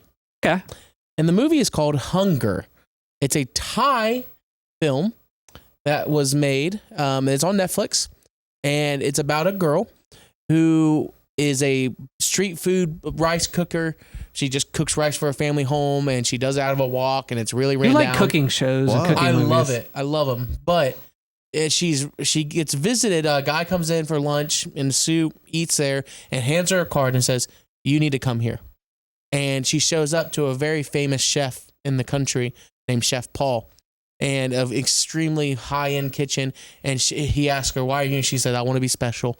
And from there, the movie is absolutely bonkers insane, because I have never experienced and because when you watch a foreign film, you have to watch it either you have 2 options, like Squid Games. You can watch it with subtitles, or you can watch it in the dub version. And we watched it in dub because we wanted to be able to I don't want to say this. If our eyes leave the screen, we want to still hear what's happening. And Maya and I were watching this, and it was just great. The dub was great. Everything was great. And it was a great film. It was a little long. We had to take 2 breaks, but even then, we were excited to go back and watch Japanese it. or Korean? It was Thai. Thai. Oh, okay. Yeah, it's from Taiwan. Okay. The ending, dude, there are parts of this movie where I'm like, my jaw hit the floor because like stuff starts happening and then something else happened because it's a drama. It is a drama movie, and it's all based on this kitchen called Hunger. It's a private chef who runs a kitchen called Hunger. And this girl's like, I just want to be special. And she's just like, that's all she wants to do. And so her family's poor, and she's like, I want to be special. So it's like, it's a great movie. Nice. Shout out Hunger. I highly recommend it. It's on Netflix. But that would be my movie of the year. Wow. That's awesome. I'll have to look. I know, right? Very often do I not pick a mainstream film. Yeah, no, that's you're picking. It's like you're picking foreign films. Yeah, if Donkey recommends something that's not mainstream, you know he's serious about it. If Jacob recommends something that's not mainstream, you know he's serious about it. He's serious about it. Cool. My number 1 movie is Megalopolis. I had a feeling. What a swap. I just adored that movie. I adored that theater experience, going to see that, and this movie, I had no idea where we were going at points, but he lands the plane, and it is some of the engines might be not working. Here's the thing: I almost feel like with that movie, we're getting into territory like you and I talk about with music, where music is the most subjective art form. Where like one person might think something sucks, and then another group of people or person might think it's like acclaimed, like it's amazing. And with movies, it's more cut and dry. Like, we're all going to agree these are things that are acclaimed. These are things that are guilty pleasures, whatever.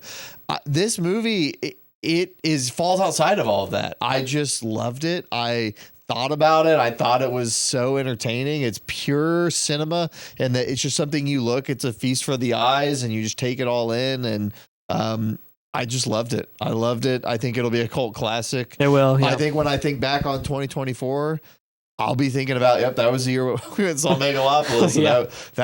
That'll be a poll in time of I remember when that came out. And that was one of my favorite theater experiences, I will say. Yeah. I'll definitely give it that, because that's a memorable theater experience. Like, what are we even doing here with this much money? Much money on the screen. I think about when Adam Driver's character and his mom is talking, and he's like behind her, and he's like turning, and then he goes like this, and he's gonna choke her, and then he gives her a little kiss on the head, and just there are so many weird and crazy but great acting decisions in the movie. Entitled entitles me. Yes. I just thought it was phenomenal. Yeah. I thought it was it doesn't matter if it's good. It's just it is. I'm glad it is. So yeah. That's my number 1 movie. Very, very cool. This was the year of between those Megalopolis, Furiosa, Choke, these movies. This was a year of people making crazy ballsy movies and staking their livelihood on it. So yep. Cool. Now let's get to the creme de la This is the entree. This is the meat of the show here. Yes. Video games. You guys have heard of them? You might have played some. We have a top 3. Travis, would you like to start? Honorable mentions? Oh, yeah. We can do honorable mentions. You guys have any? I actually do. I got a couple. I do. I have 2. I'll rattle mine off. Balacho is really fun. If I had discovered that game earlier in the year or something and played it a ton, maybe it would have squeaked in. But to me, it's just a really fun, good, solid roguelike with really fun mechanics. I really do like the new Call of Duty. I really have liked that campaign. Yeah, mission to mission, it mixes it up, and it's that's really my fun. Honorable mention too. I have one, and the multiplayer is really good. It's just like a really good first-person shooter package. Campaign is short, sweet, awesome, worth playing, and fun multiplayer. Yep. The last one would have been in my 3. I think it's worked its way out from other games, but I do think it really needs to be highlighted. The Destiny Final Shape. I played 300 hours of Destiny at the beginning of this year. I played a ton of it. The Final Shape expansion was fantastic. It was really, truly what they have been wanting to do, and they did it, and it was really good, and it had a very actually good campaign. They finally did it where you start here and you work your way down a map and you do missions. Like it's actually a campaign, and it was really good. And the raid was really hard, but it was really good, and it was really crazy. It was a big moment in like the community. I would just say that game, because of all the firings they did afterwards, and like the game is just in a really bad spot. It's just like it was punctuated by basically a very bummer time. Like I think that game's pretty much dead in the water at this point. Like they may do more with it, but it doesn't look like it. And I think the legacy of Destiny is going to be kind of sad. That it's going to basically be, it was really flawed, but it was fun if you got in at the right time.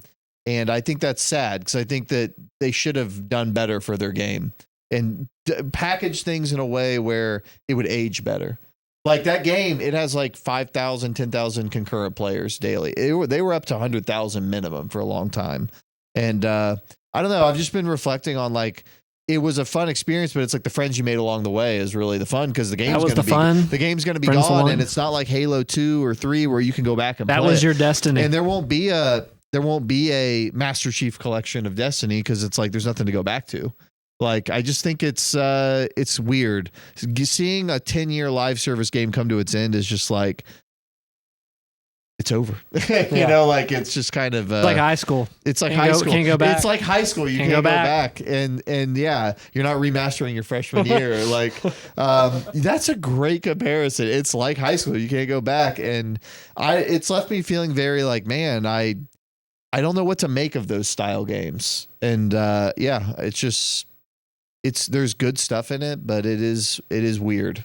Very weird. It's weird you can't go back to a game, because I mean, you look around here, I can always pick these up and go back, but you can't do that with Destiny. Yeah. But it's cool you had those times with your friends, like, you know, enjoy those times, and you have some memories from those. And it was fun, but not good caretakers of they were terrible care. And what the shame is, it isn't a really good sci-fi world. Like, I think if somebody wanted to do a show in that world or something, I think there's immense storytelling possibilities, way more than even Star Wars. Like Star Wars, we always joke, is so limited because it's like, it's this. There are pockets of Destiny that are like Lord of the Rings, and there's pockets that are like, they can jump all over and do different things. I think it's a great universe. I think you can do a lot of good stuff in it, and time will tell what they do with it. But yeah. Okay. I had an honorable mention of Black Ops 6 as well. And then the other one, honorable mention, I think I'm the only one still to this day that's ever played this game. Legend of Zelda, Echoes of Wisdom. I did beat it. I did beat that game. Oh, okay.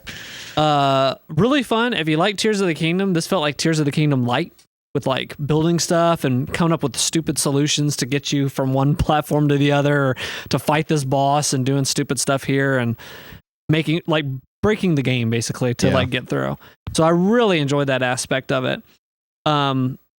This felt it didn't blow me away, and I almost quit it like at the first like place you go to, because they kind of let you choose, kind of like Breath of the Wild and Tears of the Kingdom's like, hey, go choose how you want to tackle this like quest. You can go over here, you can go over there.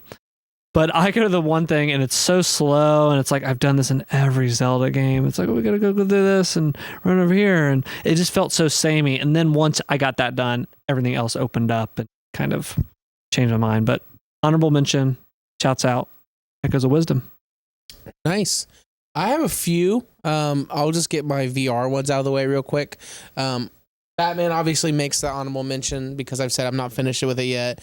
It is a complete game. It has over 25, 30 hours of gameplay in it. For a VR game, that's a lot. Insane. Like, I feel like 10 is a lot for a VR it's game. insane, but it's because of the elements of how you can go about it. There's a ton of collectibles in the game. It's an Arkham game. So they did a great job with it. I'm going to beat it. It probably wouldn't have cracked my top 3. The other game that could have cracked my top 3 this year as VR was Blade and Sorcery's actual game came out this year. Blade and Sorcery is a game I have talked about since like 2018. Like the birthplace of VR is Blade and Sorcery has existed. You've played Blade. You saw me kill Younglings. 1.0 came out. The actual release of the game came out this year. And when the game came out, no one knew what this game was going to be. It was a sandbox. That's what it was. It's like, oh, you get weapons and you fight waves. And they blew everyone away when they released, like, you have a home. And it was kind of like, it was like a giant walking demo, like a teaser And the game's out. It is a full-on dungeon crawler RPG that you can like upgrade your weapons. You're trying to collect 7 crystals. And when you unlock the 7 crystals, you unlock this complete some side quest. There are bosses, and it's VR combat. It still kept the sandbox elements, but they released a dang game with the stinking whole entire like. And you can mod it. You can mod the story. So people are now modding it, making it to where you can play Star Wars, the story of Star Wars out. And you can mod it out, and they are just going bonkers with it. And there's one mod they added. It was so funny. It's a ship survival mod. And what it is you're on a ship, and you have 17 minutes, and the ship will crash, and you'll die. And you can't stop it. And they say, what's your life like in 17 minutes when you realize you're going to die?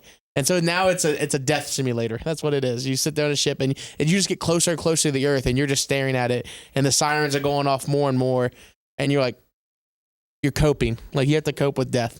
So, like, again, it's cool because it's a sandbox game, but the developers actually had an end game, and you saw it lived out. And very rarely do a VR game get early access and then it gets dropped. And this game got love and taken care of. So, not a top 3, but it's great, and I love it, and I had to give it a slight. The other game is Dragon Ball Z Sparking Zero. It's a fighting game. I don't think those deserve to be top 3 in games of the year. Just my opinion. It's a great game, though. I recommend it. And then the last one, EA. Great job with college football this year. I thought that might be your game of the year. No, heck no. I know there's like 180 hours in that game, but great job. They gave us college football and they didn't mess it up. Dynasty mode, fantastic. Stinking all your superstar mode, fantastic. I got Madden. I got it on sale. I played 7 hours of it. It sucks. EA college football, great game. Phenomenal game. A great time. So good job, EA. It'll probably be bad next year. Good job, EA. That's the first time you heard that. Yeah, it is. It is. So, yeah, that's my honorable mentions. Travis, start us out. Number 3, the bronze medal. I'm going to give number 3 to... I'm still deciding. Is it like restaurants? Like, come back to me. Come back to me. It's very close. I'm going to go ahead and just call it, though. I'm going to give it to Silent Hill 2. Silent Hill 2. Nice. Okay. This my 2 and my 3 are really close. Silent Hill 2 is a really good game. I bought it around Halloween, and the story, it's weird. You always hear about it and you hear like the story's amazing. I don't know if I think the plot is amazing, but the atmosphere and kind of the storytelling is bad in a way. Like, you spend long stretches of this game like, what is happening? Like, coming out as someone that didn't play the original, like, what is happening? But you're on almost like this trippy dream, and you just roll with it. And by the end, I love the character interactions and like what the actual crux of the plot ends up being. I absolutely loved it. I kind of knew where it was headed a little bit from spoilers, just from people talking about it. But even then, when they really do the reveals and they really kind of the acting, the guy that played James, his acting was Naughty Dog level in like a couple crucial scenes. The ending that I got, because there's multiple endings, but the ending I got and the main ending really stuck with me. It's very bleak. It's very sad, but it's very good character work. And I just really love that atmosphere of that town and stuff. There are basically, the way the game works is you walk around the town and then you do like, I would almost call it like a dungeon, like a very strict, like you're in this hospital and you're doing stuff in this hospital. Then you leave the hospital and you walk around town some more, and then you're in a prison and you do stuff in this prison. You're out in the house, you could do whatever you want, and then you're in the hotel, right? So there's kind of like 5 or 6 of those like really dedicated dungeon areas. There's these apartments, and those were oppressive. They were dark. They were just relentless. They were long too. I will say that the one thing that impacts this game for me, where I might have put it higher, is it's long. and the sections are long. Like you're in the hospital and you're doing like 3 or 4 hours in this hospital. And then you go through a thing and you're in a dark version of the hospital. And it's like, oh my God, like I'm in this hospital a long time. Same thing with the prison, same thing with these places. So I will say by the time I got to an area called the Labyrinth, I was ready for the game to wrap up, and it had like another 5 hours of stuff. And I was like, all right, I was ready for this to kind of wrap up. I had to kind of force my way through. The other thing is the enemy variety. This is where you get into where like art and like gameplay. There is very little enemy variety in this game, and there's very little combat variety. Like you have 2 weapons basically the whole game. You get a 3rd weapon towards the end, and you're hitting things with a plank of wood or a pipe, or you're shooting them with a pistol or a shotgun. And you get a feel for like how you're going to handle the 2 or 3 enemies that there are. So by the end, it's just like, God, like another room with like 2 of these things, and you're fighting. But you kept going because the unlocking the puzzle box of the buildings was really fun. So definitely a trudge through hell. Like you reach the end of the game and you like the character is all beat up and looks like he's been through hell, and you feel like you've been through hell. So on a gameplay level, it's not the most enjoyable game. It is a little bit of a slog, but it felt like you're pushing that up for story, pushing that anvil up the hill for like story purposes. And yeah, it'll stick with me. It was a really good game, and I thought it was very much worth playing. So Silent Hill 2, number 3. Cool. My number 3, Astrobot. Very good game. Had a lot of fun. I mean, we talked, I think, at length other podcasts, but I mean, it took what it did in the free versions that came with the PS5 or whatever, and just upped the ante. I think they deserved that, even though Rebirth. What'd you do that Game Awards? But I respect Astrobot, and I love Astrobot, and it's like a good game. It's like one of the good like family games. It felt like a Nintendo game on a PlayStation console. Loved all the stuff they did with the controller, the feedback, all that stuff. And I loved all the little like mascots and stuff that you could collect or whatever. Celebration of PlayStation. Excellent game. I mean, it's all around. Just everything of that game is just. I think that's why it won. Everything is just solid on that. Yeah. That's why it won. So yeah. Astrobot number 3. My bronze medal is Balatro, the card game. I was introduced to this game a week ago. And I was at dinner.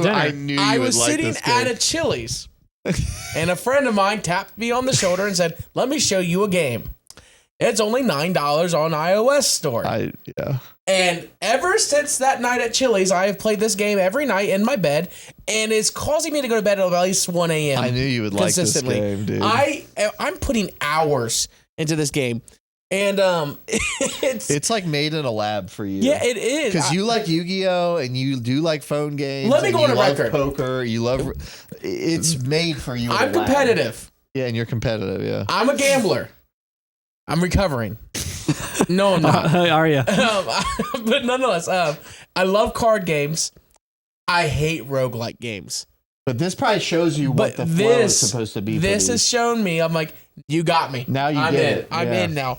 Because now it's like, how do I game it? Yes. So, and that for me is like, it's the whole entire run. When I do a run now, I have a strategy. I'm developed my own strategy, and it's working. But there are moments when I'm like, the game really just sticks the middle finger up and says, your strategy means nothing on this run. That's what's killed me when I play it. Yeah. And so I'm like, well, frick you. My strategy, so it's good because there's replayability, and I like that. And it's just one of those games I'm like, man, nah, you deserve a top 3. Like, for me, I can't argue. There's no argument about it. It's a top 3 game, and I'm crazy. It's crazy it came out in February, and looking back on it, the iOS version released in November. Yeah. And I love it on iOS. That's how I'm playing it. But yeah, easy. Like, it is beating out Dragon Ball Z Sparking Zero. I was going to say, if you probably found out about this game at the beginning of the year, you probably would have played so much of it. I would have probably dumped insane amount of numbers in it. But yeah, man, phenomenal game. Yeah, Phenomenal. I had a feeling we were sitting there, and I was like, I better show you this because I don't know if you're aware. I was like, you play Balatro? He's like, what's Bapajo? Well, you know what's funny? And I was like, number 3 game I have played. I wouldn't even be able to pronounce that. I while you were talking and I was listening, I was How like, good is the music in that game? great. Too? Everything about it's it's great. just so good. Love this. They give you an option to create the scan lines and stuff, and I'm like, this is awesome. Yeah. But I want to go on record. There was a YouTuber I follow. I follow them.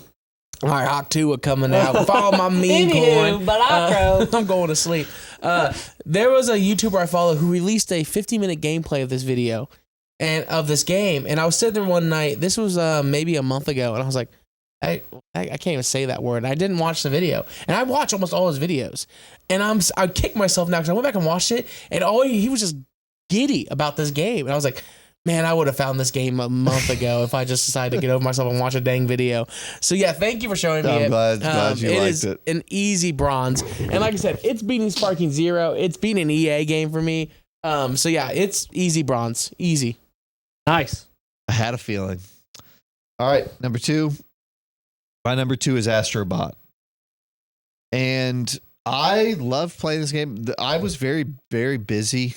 I was working on a music project this fall, and I hadn't played a lot of games. And I played Silent Hill, and Silent Hill was a draining game. And I was actually having heart issues. Like my chest was hurting. It was tensing up playing that game. And I was like, oh my gosh. So I would actually mix it with Astrobot. That's a good. I would play a couple hours of Silent Hill and then be like, all right, I'm going to play 20 minutes, 10 minutes, 30 minutes of Astrobot, do a couple levels. And yeah, I really loved Astrobot. When the PS5 came out and they had that little thing, we talked about that. I think I even gave it placement maybe on or probably. I think we all did maybe of that year. It might have been my 3, just like, hey, take this and make a full game and I'll love it. That is literally what they did with this. And they went another level because even in the PS5 trial version or the small version, you would walk around and you would see a Death Stranding character. But in this, they made that a collecting mechanic. And I loved it. I did every planet. I did every side thing. I did everything. And it was really fun. I thought it was a great game. I thought it had a great trajectory where it didn't feel too long or anything. The only complaint I really have about it, because I agree, it is quality. It was close to being my game of the year because it is quality. Everything it does is quality. Every mechanic is quality. Every level is quality. Quality control is at the utmost degree. My only thing is where I do disagree with people just 1%, where they're like, this is a Mario game. Every Mario game I have played or every platformer game I've played, they go to this one last extent where they have extremely more challenging levels later. In this game, I thought was going to have that. It's got the lost, planets, but they're not. It's just more collectathon type stuff that are really actually shorter. They're good levels, but they're shorter. This game has one level, the Master Challenge, that had me cussing and doing it over and over again. But it was so good, it left me wanting more of I could have used 10 planets like this. Yeah. That game needed something that at the very end where you're like, okay, I've mastered these mechanics. Give me more of that. And I will say the time trial ones that came out are a little bit like that, but even them, they're so short. Everything in this game is just so light and so wispy. That Master Challenge left me wanting more of give me 5, 6, 10 levels of that level of challenge just to make me really feel like this is all, come to something. It's my only if there's thing. A barometer of adults, and this game's difficulty is an adult is going to be the one to beat this, and a kid, I think the barometer leans towards little kids. Yes. It leans that way. It was the only reason I was having trouble fully jumping 2 feet in with this. It leans a little bit. Yeah, it leans a little bit on the kiddie side, but just barely. But yeah, I get that. That's a valid. But collecting and stuff, I'm not really with platformers. I played Donkey Kong, Tropical Freeze, and all that stuff. I'm not a big collect all the letters, collect all the things. I get what I get when I go through, and you get what you get. And you don't throw a fit. It's kind of how I play these games.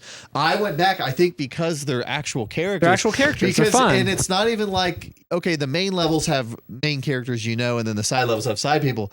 I went on a random side planet and did it, and it's Albert Wesker And it's like this, or like you go here and it's like the people from Resident Evil, or you go to this one and it's like Ryu from Street Fighter. And I was like, you have to do like Demon Souls characters were popping up like later. And I'm like, you have to do all of these to get all of these characters. And I did struggle a little bit. I know a lot of people were like, would this game lose something if it wasn't having all those? I was like, I mean, it probably would, because if it was just like Bozo number 80, I don't know if I'd be going out of my way. Yeah. But it doesn't make this it game adds invalid. It adds to the charm that's already there. Yeah. The game already oozes charm and stuff in its levels, and even the little blobs and the way they look, and they're kind of goofy. So enemies. So it just adds, that's another like little degree or leg of this like kind of game. That's cool. And I guess maybe I'm being revisionist a little bit, because each planet did have little tiny like one character things you would have to sprint through that were challenging. I think that was their those were challenging. Those were a couple of those were pretty hard. So maybe I don't know. It just felt like when I think back on it, it felt like a blur. But I played it for 40 hours. And maybe it just goes down to that moment to moment difficulty was low enough that it was very effortless to play, which was pleasant and it was joyful and very fun. But at the end, I just have trouble remembering what all I did, because it was so effortless. So it's not a critique, but it's just one of those things. Anyway, that's my number 2 game. My number 2 is a wild card. And Astrobot was going to be this spot. And much like Jacob, this is a game I picked up pretty recently. My number 2 is Indiana Jones, The Great Circle. Hey man, I played just the first hour and a half over here, and I'm sold. Like that game rules. Man, if you would have told me a Microsoft game in 2024, if would you have told been you in October a Microsoft game, you'd be like, "What game? What game? What game's coming out?" This game came out in December. Weird, like that's a weird time slot. Anything after November, got to figure out their release timings. I don't know what they never do it where they'll have a chance at Game Awards. But this would have been a Game Award contender. Yeah, when they first showed this game, I was intrigued until it recently came out, and people were like, "You need to check this game out." But when they first showed this game and it was first-person Indiana Jones, and you get to see him like fisticuffs and fight, I'm like, now that's interesting. If they would have done third-person, I think I would have just totally blanked out on this game ever coming out. Because it's like, oh, it's an Uncharted clone. And I think they instinctively, when they started this, it was like, don't be Uncharted. Do not be Uncharted. Like, I think they made that's the top on the bullet list on their whiteboard. Yeah, the whiteboard was out. Do not be Uncharted. That's already been done. Do something new. And they absolutely did. I think, too, when I was playing this game, I was thinking back on, I never played these, but the adventure games of Indiana Jones and how puzzle and very like point and click and all that stuff with these type of games, and how puzzles, even in the movies, are a big part. Like, he has to solve stuff, and Indiana Jones has to solve, like, oh, wow, what's the connection here? This, much like Fallout perfectly encapsulated that show, like this perfectly encapsulates the movies, like one-to-one. You're Todd Howard pilled. So I'm Todd Howard pilled now. But I'm just shocked that I just fell in love with this game as much as I did, but it's kind of hard not to when it just totally feels, and I mean, we all were over here the other night and you like playing and watching me play this, and it felt like we were kind of like watching an Indiana Jones movie at times. It's very engaging and you just kind of get sucked in so easily. And I've played so much of it and sunk so much time into it. It being first person and solving the puzzles, and then you jump and stuff and hang on stuff, and it's third person, and you can use your rope and like jump, and it effortlessly goes into like third person to first person. Such a good choice. Such the perfect choice, because you get to be hands on and touch stuff and be like tactile and pick up artifacts and look at things. And I didn't even talk about the graphics. Like the graphics are like ungodly, like beautiful. And I'm running not the newest rig, so I can't go the full ray tracing route, but there is ray tracing in it, and it's like jaw dropping in a lot of places. When I first saw that the opening of this game is a recreation of the beginning of Raiders of the Lost Ark, when I just saw that, and I saw like somebody post a clip of it on Twitter, I was like, I don't like that. Like, make your own thing, blah, blah, blah.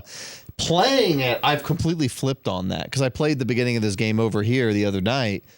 It is, number one, that's the perfect way to introduce Indiana Jones, is the way they nailed it in the movie, because you get this little mini adventure, and you get to see the traps, you get to see the double crosses, you get to see all this stuff. But seeing those things in that from the movie in first person, and like walking up to that idol and stuff and feeling the tension of the arrows, because you are like, I gotta make sure I press these things. It was cool. It was transformative. It was like, oh my gosh, I'm seeing this stuff. I've seen this movie so many times. I'm seeing it in first person now. I thought it was really cool. So man, I'm glad that you're enjoying this, and it seems like the puzzles are really good and mix it up a lot. I read in my Edge magazine, this was the featured game last month, and the developers talked a lot in there about their mindset making this game, and they said they never had the chance to think about making an Uncharted style game, because that's just not what they do. They make first person games. That's what they've always done. So they knew like right away, this is going to be first person. But they said that instead of deciding for their puzzles on like a specific mechanic that they wanted to do over and over, they approached every puzzle like it's 100% its own game. I don't know if that's proven true in the way you play it. It feels very like, some you're like, messing around with one thing, other things you're doing many things in a building, or you know, like they wanted to make each puzzle kind of difficult or thinking through it in its own way. This is what catapulted it to number 2, is that like I love the Tomb Raider games and the puzzles that were in that back in PS1 days, and I haven't really felt that in a long time since like some of the I don't even think the Uncharted games really did puzzles amazingly. No. Like it doesn't stand out in my mind. Like one. Yeah. They're like, but none of them stand out. And press X at the right place. But this is, you are raiding tombs. This is like a really good Tomb Raider game. Like I'm playing Tomb Raider on PS1 and I'm playing this. I'm like, woo! Like this just feels like just a party for puzzles and stuff. So each puzzle just feels like you really have to think about it, and you really like, if you get stuck, you can actually bring out the camera and take a picture a couple times, and they kind of give you hints. And I actually do that a couple times, because like, oh yeah, I was close enough, but this is what's going on. But yeah, I love the puzzle, and that kind of what elevated it was like, you really do, you know, the puzzles are really fun, memorable, and it's like, you know, it's a good time. And the environments were so detailed. You're like, you feel like you're in this tomb. You feel like you're, like I was just getting lost in this world, like really lost. Really love it. And then we laughed about them announcing this for PS5, but now that like I'm getting excited to play this, it's like I'm excited about it on PS5 because I don't think my Xbox would run it that well. Yeah. My PC doesn't run it well, but I want to sit at the big TV like you do. I don't have my PC hooked up to a TV. I want to sit with like a big TV. I mean, this with HDR.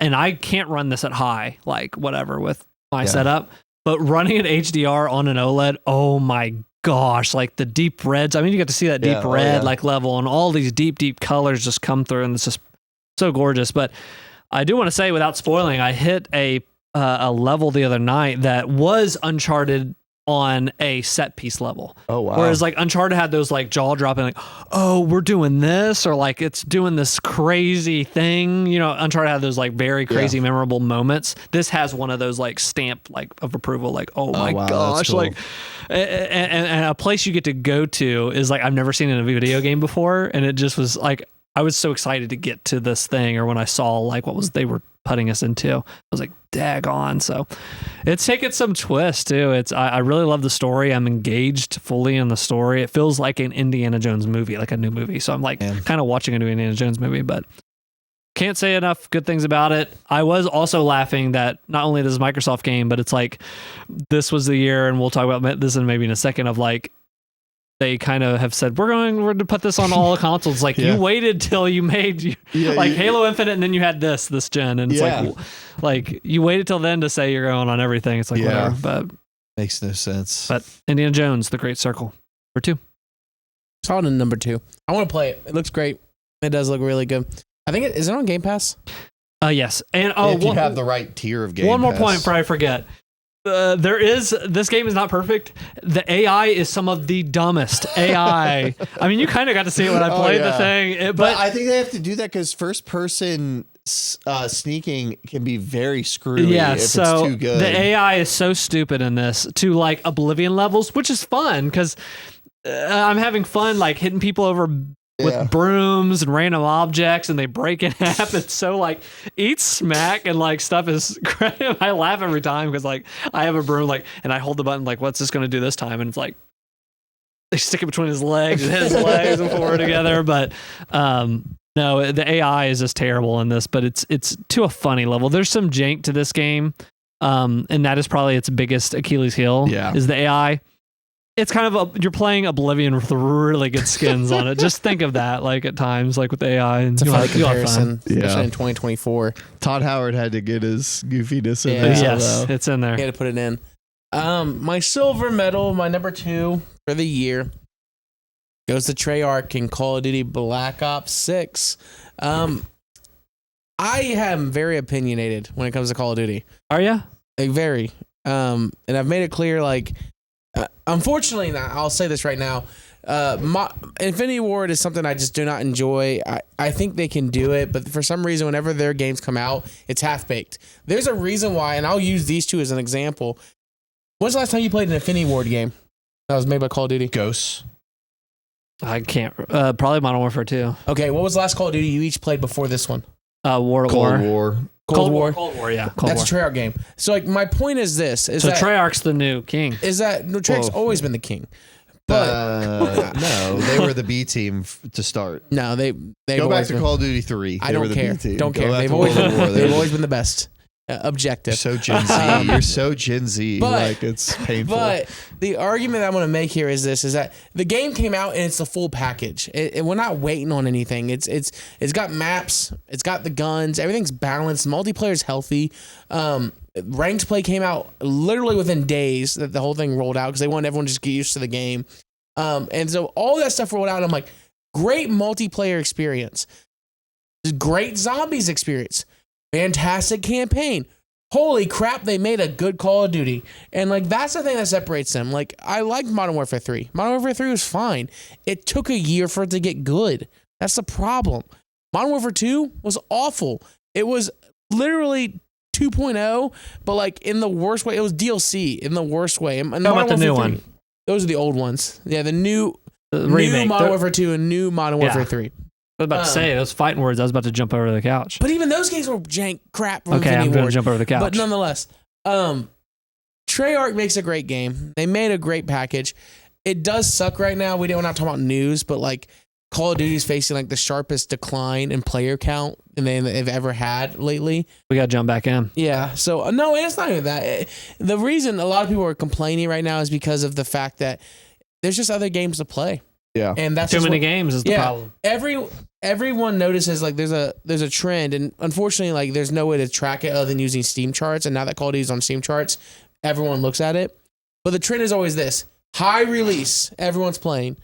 Sharp decline because you cannot maintain that release. Well, people are playing because it's new. Like, Yeah. I keep seeing all the player count drop 90, 100% on this game. It's like every game it's going to Yeah. drop. Every Yeah. single game. It's the same trend. The issue that's happening right now is that Call of Duty did something really stupid. They put all of their games under one hub called Call of Duty. yeah, I'm not a fan of that. Yeah, that was and so like stupid. if you open Call of Duty, you it's get a disaster on PC. Yeah, you- you can see that, bro. Yeah. yeah.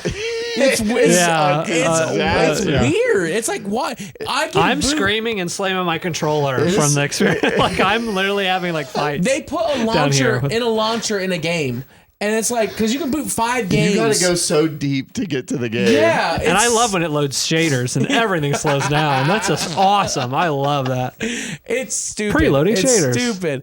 Black Ops 6 is great. It's a great game. I have put hours in ranked and in the gameplay. I have diamond guns. I'm working on Dark Spine. I don't even know what Darkspine is. It's the camo grind Okay. of the game. It's a great game. So like I said, Black Ops 2 easy for me, silver medal. Everyone who if anyone comments on this at this point and says, "Hey, you're full of crap," I want to tell you right now, Steam charts isn't everything. There's other consoles in this world. All right, Yeah. get over yourself. Yeah. I'll see you in season 2, noob. Yeah. Yeah, that's it. So yeah, silver medal. Call of Duty, Black Ops 6. The moment all been waiting for. Our game of the year. Jeff Keighley, get the frick out of here. It is now time. Travis, game of the year 2024. Want me to go first? You want JP? Well, you've been going We've first been this entire rotating. time. Yeah, you've been going. I'll go first. At the beginning of this year, I was very excited to play a game, but I was impatient. So I played other games from the series and got burned out. And then I didn't play this game for months I'm giving it to Final Fantasy VII wow. Rebirth. I'm gonna give it to. Oh my gosh! I didn't think I'd have. I'm gonna call it.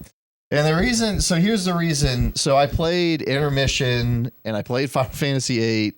And I just I finished those games, and then Rebirth came out, and I was burnt yourself. I was just like, I don't want to start another Final Fantasy, and then you were bugging me, and when you're bugging me about something, I'm like, oh, I don't want to get to this right now. That's the best way. And then the other thing I kept hearing was that there's a lot in the game. There's a lot of mini games. There's a lot of this. There's a lot of that. It's open world, and there's world and worlds and worlds. And I was just like, I don't have time. I had to calm your fears. I feel like I tried to calm your fears. I don't have time for that. I don't have time for that. I'll get to it later. Because one of the things I did love about Remake was it was so tightly paced. Yep. It was just boom, boom, boom, boom, boom, action, action. That I was like, I don't even know. Remake left me very sad. So I was like, maybe Rebirth isn't for me. I don't know. Well, I finally got it. So I was like, look, I've only played Silent Hill and Astrobot, and like I need to play some more games from this year. So I got it, and I'm halfway through it, we'll call it. Maybe a little under halfway. But I've played enough to know this is my game of the year. And I don't know, maybe like you said earlier, maybe they'll screw the pooch on the story and stuff. I don't know. I'm not really worried about that. Because this game is unbelievable. Like, you're in a boss fight, and then it's going into cutscenes, and then back, like, it's not... It blurs the line between like cinematics and gameplay in a way, in a good way. And like, there's just so much going on and characters doing funny things. And then the other thing we talked about, this one of the reasons like Astrobot was a contender was everything is so quality. This game, everything is so quality, but it's got like 100 Astrobots inside of it. Like this game is, it's on an infinite budget. Seemingly. It's on its own level. Really. Yeah, I've never played anything. I'll jump in. This was my game of the year Witcher as well. 3, Witcher 3 was massive like this, and it had Gwent, and it was like, it's so good, and it has a mini game. This has, not every mini game's on the level of Gwent, but it has a great card game. This game is just constantly surprising you and making you laugh. It is so funny. It is such good writing. And then the combat system, I'll say, I thought, well, I've done that because I played Remake. This game takes the Remake combat and almost goes to a different like stratosphere with the synergy abilities. I thought those were going to be like little gimmicky things. They are core like combat mechanics that I can't even really go back to thinking about playing Remake without those, because it adds a whole nother level of what you're building to. So anyway, I'm loving the game. I do really like the story. It is fun. I love that world. The music is great. It's definitely keeping my attention. I'm doing all the side stuff as I go. So that's where I'm at right now. That was my game of the year. Surprise. I think the thing is, like, this is the only thing I talked about for it's the 6 months. So I was like, I knew I wasn't. I was not going to hide this. Like, there was no way I was going to be. I was sitting here thinking, like, there's nothing that's going to take it, and I'm very curious what else you could say about the game that we already know. Yeah, I've literally talked the game to death. Yeah. But one last thing I did want to say is I said on one of the podcasts was, to sum it up, like, there was a moment in this game when, like, you got freaking Red 13 on a chocobo. And you got Kate Sith on the chocobo, and you got Barrett, and everybody's on screen with you, and you're in this beautiful, gorgeous, like, open love that world. your whole party follows you around on the chocobo. That's such a small thing that, like, back in the day when that would happen on a PS2 game, it was like, ooh, like, you actually get to see your weapon change, or you get to see your costume change when you changed it in the menu on an RPG or something. But, like, seeing all that, all these goofy characters together, and they're like kind of commenting on things in the world and having goofy banter back and forth. But there's a moment I like looked out, and like you get to see that whole world, and like Red 13's on the chocobo, and everyone, like, it looks like insanity. I even told Chelsea, like, look at this, and all I did was rotate the camera, and I saw Red 13 and Kate Sith and like all these characters on the thing, and Tifa, and everyone looks weird. Like, the character designs are so awesome. Yeah. But like, so Zany, she was like, what the heck is this game? Yeah. Like, what are you actually playing? Jess has been watching you play this and just like laughing, like, what is happening? What is this? But that was the moment, like, I had a moment that I reflected, and I was like, this is my dream game from like when I first played Final Fantasy X, my first like big RPG. Yeah. And this is like my dream, like, to have all these characters and you're going this big adventure. Like, this is the best you've seen. in that field of like what really drawed you super into video games was back then. This is like as goofy as it is. It's people in chocobos, and I was like, this feels like a grand adventure. You're on a huge adventure. Ragtag taking down this ginormous corporation, and like I love Remake, but this takes it to like once it opened up the world, it's like you are on a worldwide adventure, and no other game this year captured that. Like there was no even competition with Rebirth at all in that front. And that's where this game won me over. Was I already liked it a lot, but like when I got to Junon, and there's this almost gets like Yakuza level like mini games of like you're gonna have your own unit in this army, and you can go around town and collect all these when you're collecting all the soldiers. Yes, that was funny. To put them in your unit, and then it's like now there's a mini game where you got to decide what order they're gonna march in, and if you go find extra units, you can get better units to put in a better order to like make you more likely to win the award. And I'm just like, this is insanity, like that we're doing this, but then I'm participating, and like because everyone you find, they're like, oh yes sir, yeah, and then when you're trying to leave, they're like, sir, are we that terrible to be around that you want to leave us, sir? And it's just like these endearing characters, and it's just so lovable. Everything about it is so entertaining. They had to make choices every step of the way, and that's what made this one fun, just like Remake was, where it was like Remake had parts where like, how are they going to translate that to that? This game is so like the original game has so much ridiculous stuff in it. Yeah. You're like, well, if you remade it today, you're definitely going to take that out, and they don't. Not only do they not take it out, they lean even further in. And like that goofy part where you put on the costume and you march down the street, they'll just make it a cutscene. No, like they made it an entire set piece for an hour. You collect soldiers. They take it so seriously with these like HDR 4K graphics. You're like, how in the world did this get made? But I think part of that is like, hey, let's just freaking do it. There's fans of this. And part two of that, we're here. Let's do it right. This stuff was scripture. It worked. Don't change it. Like lean into it further if you need to. But like, there's a reason people love the original 7. And I think these people coming back on, some of the original team. So a lot of that is they're kind of close to this material. But I think another part of that is like, this works because like keep it. Like don't like we do not need to reinvent this wheel. Like some of the stuff that they've kept is very hilarious because to see it in HD is hilarious. But part 2 is like, this is really cool. And I think like, you know, you're getting into even better stuff, and there's certain parts where it's like brought a tear to my eye because all this stuff's like collectively coming in together, and it's like, man. So it's a special game. I mean, it's one of my favorite games I've ever played is Rebirth. So really, with you, great game. Really cool. I will play Rebirth. I did play. I want to go on record. I did play the original third of the remake. I don't agree with what they're doing, but nonetheless, I will play Rebirth, and I'm sure Rebirth would have been in contention for top 3. I'll even give its flowers now because I loved the original one that was remade. So I'm sure it's good. I'll take your word for it. My game of the year is a game that I have been playing religiously, that these guys have potentially played with me at one point. Dead by Daylight did an expansion. Oh my gosh. And when they did this expansion... Wait a minute, you're not giving Marvel Rivals... They got my attention again. And I booted it back up. And this is like, your game of the decade. So Marvel Rivals didn't even get an honorable mention.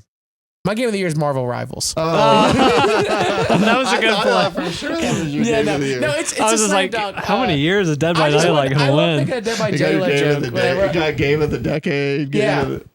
I stand by my game of the decade for Dead by Daylight. I was teaching drums. Sorry for the segue. I have a new drum student, and he's like, I don't know, like 13. Yeah. And we're talking. He's like, I play video games. You play video games? He's like, yeah. I play Dead by Daylight. And I was like, dude, Jacob knows something I don't know, man. I laugh about that game, but that game, to me, is still one of the greatest games of my decade. I don't care. Yeah. But I love making the joke whenever I can because that game has ran its course for us. Big time. If anyone ever texts saying, let's play again, I would do it in a heartbeat. But no one's ever going to send that text unless it's Alex. Maybe one day. But Marvel Rivals is easily my game of the year. And I want to explain to you like why it hit differently for me. Whereas like I'm a competitive person. I love the tacticalness of it. I love teamwork. I love objective-based games. So it scratches all those itches. When Overwatch came out in 2016, Overwatch came out with like really steep competition. You're talking like that's the year Spider-Man came out. That's the year God of War came out. I'm pretty sure Breath of the Wild came out in 2017 or 2016. Breath of the Wild was 2017. God of War is 2018. Am I crazy? Crazy. And Maybe Spider-Man was 2018 as well. Was a good year. Did I mix up 2018, 2016? Maybe I did. 2016 was Last Guardian. Last Guardian. I know that one. What else? Oh, Uncharted 4 was 2016. Okay. There was a lot of games that came out. Overwatch came out and it was new. It was like, this hasn't been done. This hasn't been, fresh. Like it was fresh. Team Fortress 2 was like the last time someone experienced that kind of level. So Overwatch's model was great. And over time, we talked to make that joke. It has shifted. They force locked you into roles. They changed the dynamic of the teams. And then Ranked came out, and Ranked made you queue for certain roles. And then they punish you when there's too many people queued for the certain position. So like, sounds fun. You wait 6 minutes to get into a DPS game now. They got too obsessed with meta and trying to make things like competitive. Like ready for it's their gotten rid of the Overwatch fun of like compositions. Like the rolling out there with 6 divas was like hilarious because you're not gonna win, but what if you do? Yeah. Like what if? And that was the fun part of it. And then they came out with Overwatch 2, which because they're like, we're going free to play now. And then basically it's spit in the face of everyone who spent money on Overwatch in the beginning anyways. And then when they rolled out Overwatch 2, they rolled out their OG seasons. We're going back to 1.0 of Overwatch. And so what they did is they let everyone, and I played Overwatch this year. I played ranked Overwatch this year. Like I did that. So I'm able to say this objectively, and I'm 100% correct on it. Marvel Rivals came out, and not only is it Marvel, which is cool, but they did the formula better. Yeah. And like that's the difference. They introduced team compositions where like you get bonuses if you compare, like if you team up with certain heroes. So if Hulk, Doctor Strange, and Iron Man on the same field, they get gamma radiation boosts. There's different like synergies between characters. Symbiote. If Venom and Spider-Man are on the same team, Spider-Man becomes symbiote Spider-Man, and he can use symbiote powers. That's cool. That's awesome. That means you can. And guess what? There's no limit on how many people you don't want a healer. Don't get a healer. You're stupid, but don't get a healer. Yeah, you can roll with that. Yeah. So all those things are huge wins in my books because it's like you jump into ranked. They don't force lock you into queues. Now, it is annoying because I will say that people just instantly run and they'll grab Punisher or they'll grab someone that they use regularly. That's fine. If you're willing to be a good team player, you can have a successful time. And that's the thing is like it forces you to say like, all right, I'm willing to play whatever. I'm the type of person I'll play tank because I'm willing to attack backline, frontline. I don't care. I'll play DPS. I'm a great DPS player. I love playing Hawkeye. Not a lot of people are good at Hawkeye. I played Hanzo when I played Overwatch. Really good at Hawkeye. I'll play support because I love playing the Shark dude. Jeff is awesome. I love playing Jeff the Shark. Doesn't matter. I'm a team player. And for me, that's what scratches that itch in my brain is that when I play ranked, when I play even quick play, the game modes don't change. The tacticals don't change. It truly is just an objective-based game mode. Yeah. I also just think that they really hit with the character designs. They did. They're very fresh takes. You know, usually like Batman Beyond. A lot of the takes on these characters are like not literally that, but that kind of way where it's like alternatives. It's not Iron Man from the MCU. It's like, you know, more creative. Yes. More creative takes. They go more nutso with some of the character designs. And they rolled out, I will say, some of the things I do love about the MCU is that it has infinite possibilities. Not only do you have an infinite character pool, so now they can increase their roster organically. They don't have to recreate. They can just roll people out. I'm like, that makes sense. Yeah, this person, they're set up so well. This person can definitely be in this game. I would definitely want to play it. Yeah, so like, I love all that. I love the costumes. I love its third person. It's a phenomenal game. It is phenomenal. You didn't mention the best thing. Butts. I don't really care about the butts, man. Man, between Final Fantasy and Marvel Rivals, we got some real butts in our We got some real butts happening. I've heard things about Final Fantasy 7, but yeah. Wait till you get to the beach. That's when I was like, this might be my game of the year. Astrobot can't compete. You're kind of like, I'll have to play more of it. And you're like, game of the year, Rebirth. Astrobot in a bikini, would it be different? Do what? What was it? If they put Astrobot in a bikini, would it be different? Who knows? Does Astrobot got cake? There is some there's some girl robots in that. There are some girl robots. Yeah. You guys getting the Tesla bot that has cake? Yeah. Anyways, complete tangent. Yeah, it's easy. It's easy game of the year for me. Nice. You guys should play it. We should all get together on a team and play. I'll get it reinstalled. It will be a great time. But Final Fantasy VII, you will hear about me playing it soon. Stay tuned for that. Soon. Hey, Stay great tuned. year. I wanted to wrap up. Like, was there stuff that stood out to you this year? I kind of put some stuff down here on a list. I want to Just a celebrate couple two things, and that's it. I'll be quick about it. this year. Kendrick Lamar cooked the industry this year. He did. And not only did he put Drake in the grave, not literally, but No, you killed him. maybe he could have. He dropped banger after banger after banger after. I love the whole Drake Kendrick era. That was great. That was a big thing this year. That was Kendrick huge Drake for me stuff. because you want to That's know why? fine. I think it really just refreshed me on like rap music. I feel like rap music kind of took a It dive. needed a rivalry. It needed some that. beef, man. You It needed some needed Marvel some beef. rivals. Yeah. And then not only did Kendrick cook with Not Like Us, it's a generational song in my opinion because now you're hearing it in sports arenas.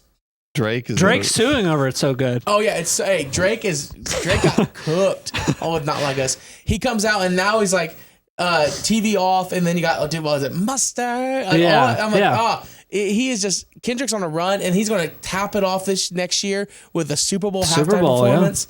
Cannot wait, but I had to give my flowers to Kendrick. That was a big thing this year. For gaming stuff this year, I of everything I put down. Here's the stuff I put down. We can maybe just talk about the ones that interest us. The Xbox marketing, Concord, the mass layoffs. There was tons of studio closures and stuff, of course. PS Portal, PS5 Pro this year. And the iOS emulation. I just went back through the stuff we kind of talked about.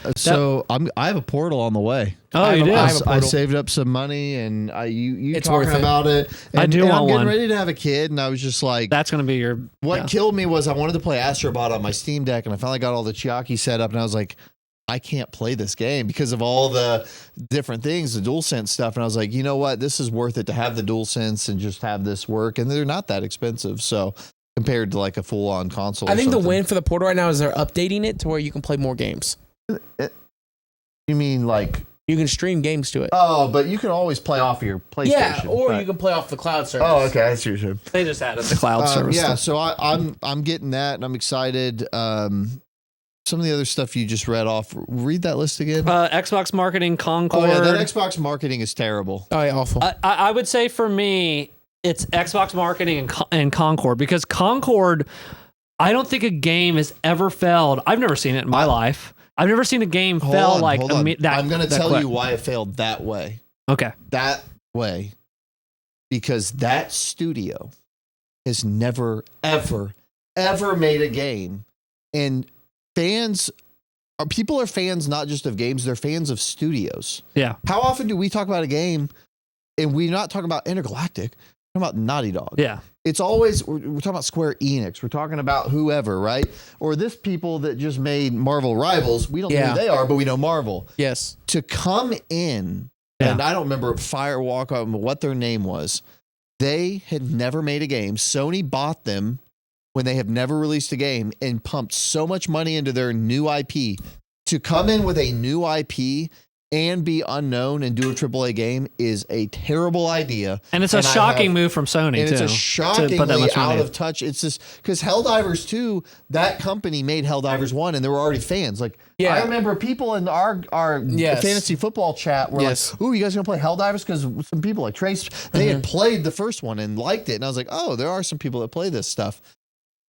That is, to me, why Concord failed. And I've been seeing all these people like, yeah, Bungie has no chance with Marathon. And it's like, Marathon might be good, Marathon might be terrible, but people will check it out because it's Bungie. Yeah. And I just feel like people keep crapping on Concord like, man, it failed so bad and no one can explain why. I'll tell you why. No one knows who that studio is. They are nobodies. Yeah. And Sony in their arrogance thought they could just pump $50 million, $100 million. It was $400 million. Well, in the marketing, I don't know what they spent to market it. $400 million. Whatever altogether. they spent, they tried to conjure something out of thin air, and you can't do that. You have to be organic. It's It's the initiative from Xbox all over. It's like a spectacular level of failure. Yeah. That stood out to me was like Concord. It was like, I know all the stuff you said, but like to see it happen I can't tell you a game that is like come out with such budget and then immediately shut down the servers. Like I've never. Yeah, I can't think of anything else like that. The problem is Battleborn's the other one. Well, Battleborn, but that was. But Battleborn lasted longer. Like, like that was a failure. And it was by an industry people know. People know Take-Two. Yeah, we knew. I've always thought of Battleborn as like it didn't last long. Oh, it was a failure. It didn't last a year. No, it was a failure. Don't get me wrong, but this lasted like days. It didn't have the backing it had. And my biggest thing here's the thing that I want you to understand. When Sony announced that they were going live service and they had a goal, when they announced that, they knew what they were doing. They already had a roadmap planned, and they weren't going to let the roadmap not happen. And that's why I think Conquer kind of got the short end of the stick, was that they were like, you're going to launch no matter what, and we're going to make sure you launch. And then when it launches, and you're like, this is going to run us into the ground even more, kill it. They killed it instantly. The problem is that you lose that money. You're investing that money. You're just going, we lost it. It is what it is. It's a terrible investment. And they're like, we'll make it back on Helldivers. Whatever, move on. Live service makes that money back. They just had a plan and they couldn't afford not to execute it because you just don't know. It's like you're gambling at that point. Yeah. They were gambling with house money. And man, they swung and missed. I agree with you. It doesn't happen very often. That was a spectacular. It was like a freaking Challenger level design. It was like somebody. It was the Challenger. It's like somebody's on the 100-foot high dive, and everyone's like, "Oh my god, are they going to do this?" They just die. They did because when they jumped. Why'd you jump? They launched, and then days later shut down. Taken off shelves, and then the studio taken out back and shot. Like, dude, absolute did you get a copy disaster. Of that? Anybody that got a copy of it's that? like worth like $300 like on eBay. But like, wait, really? Yeah, if you have a copy, you can't even like plug it in and play, right? Yeah. Would it boot to the main menu? I don't know. That's like selling a PS4. It would say, "Tell us your location." That is PT lost on this media. PS4. Yeah, I mean the worst, like an absolute explosion. So I've never seen that. That was probably up there, but I got to give it to, and of course, like the layoffs and stuff. And that swirled through our conversations every month was like, what's happening in the game industry? Game industry is changing. We're going to see changes, I think, going forward. But to me, it was just the other day that kind of put the cherry on top and sealed the fate of Xbox. And it was the thing we've been joking about all in our group chat. Yeah. Microsoft put out the advertisement. We haven't got to talk about this of not an Xbox. Yeah. This is an Xbox. This is an Xbox. And they kept showing all these devices. And I just saw that and went, what loony bird did this? Because like to me, as somebody that loved the 360 and like wants to connect with, I want to connect to Xbox. I want to like you guys. I really do. Because it's like, I was ready to buy the Xbox on day one and they turned me away with all that shenanigans. Turned me away with Series whatever shenanigans. Yeah. And I want to connect with you guys. And it's like, you have destroyed. That was like to me the atomic bomb on the brand. To me personally, as a past fan, looking out and responding to that marketing, I went, you have destroyed it because when I mean people have joked about the saying on it, but it's true. It's like when everything is Xbox, nothing is Xbox, and it's like you have killed what it's supposed to be. I see what you're doing. This was not the way to do it. No. Yeah, I think if they would have just had better pillars of like exclusives.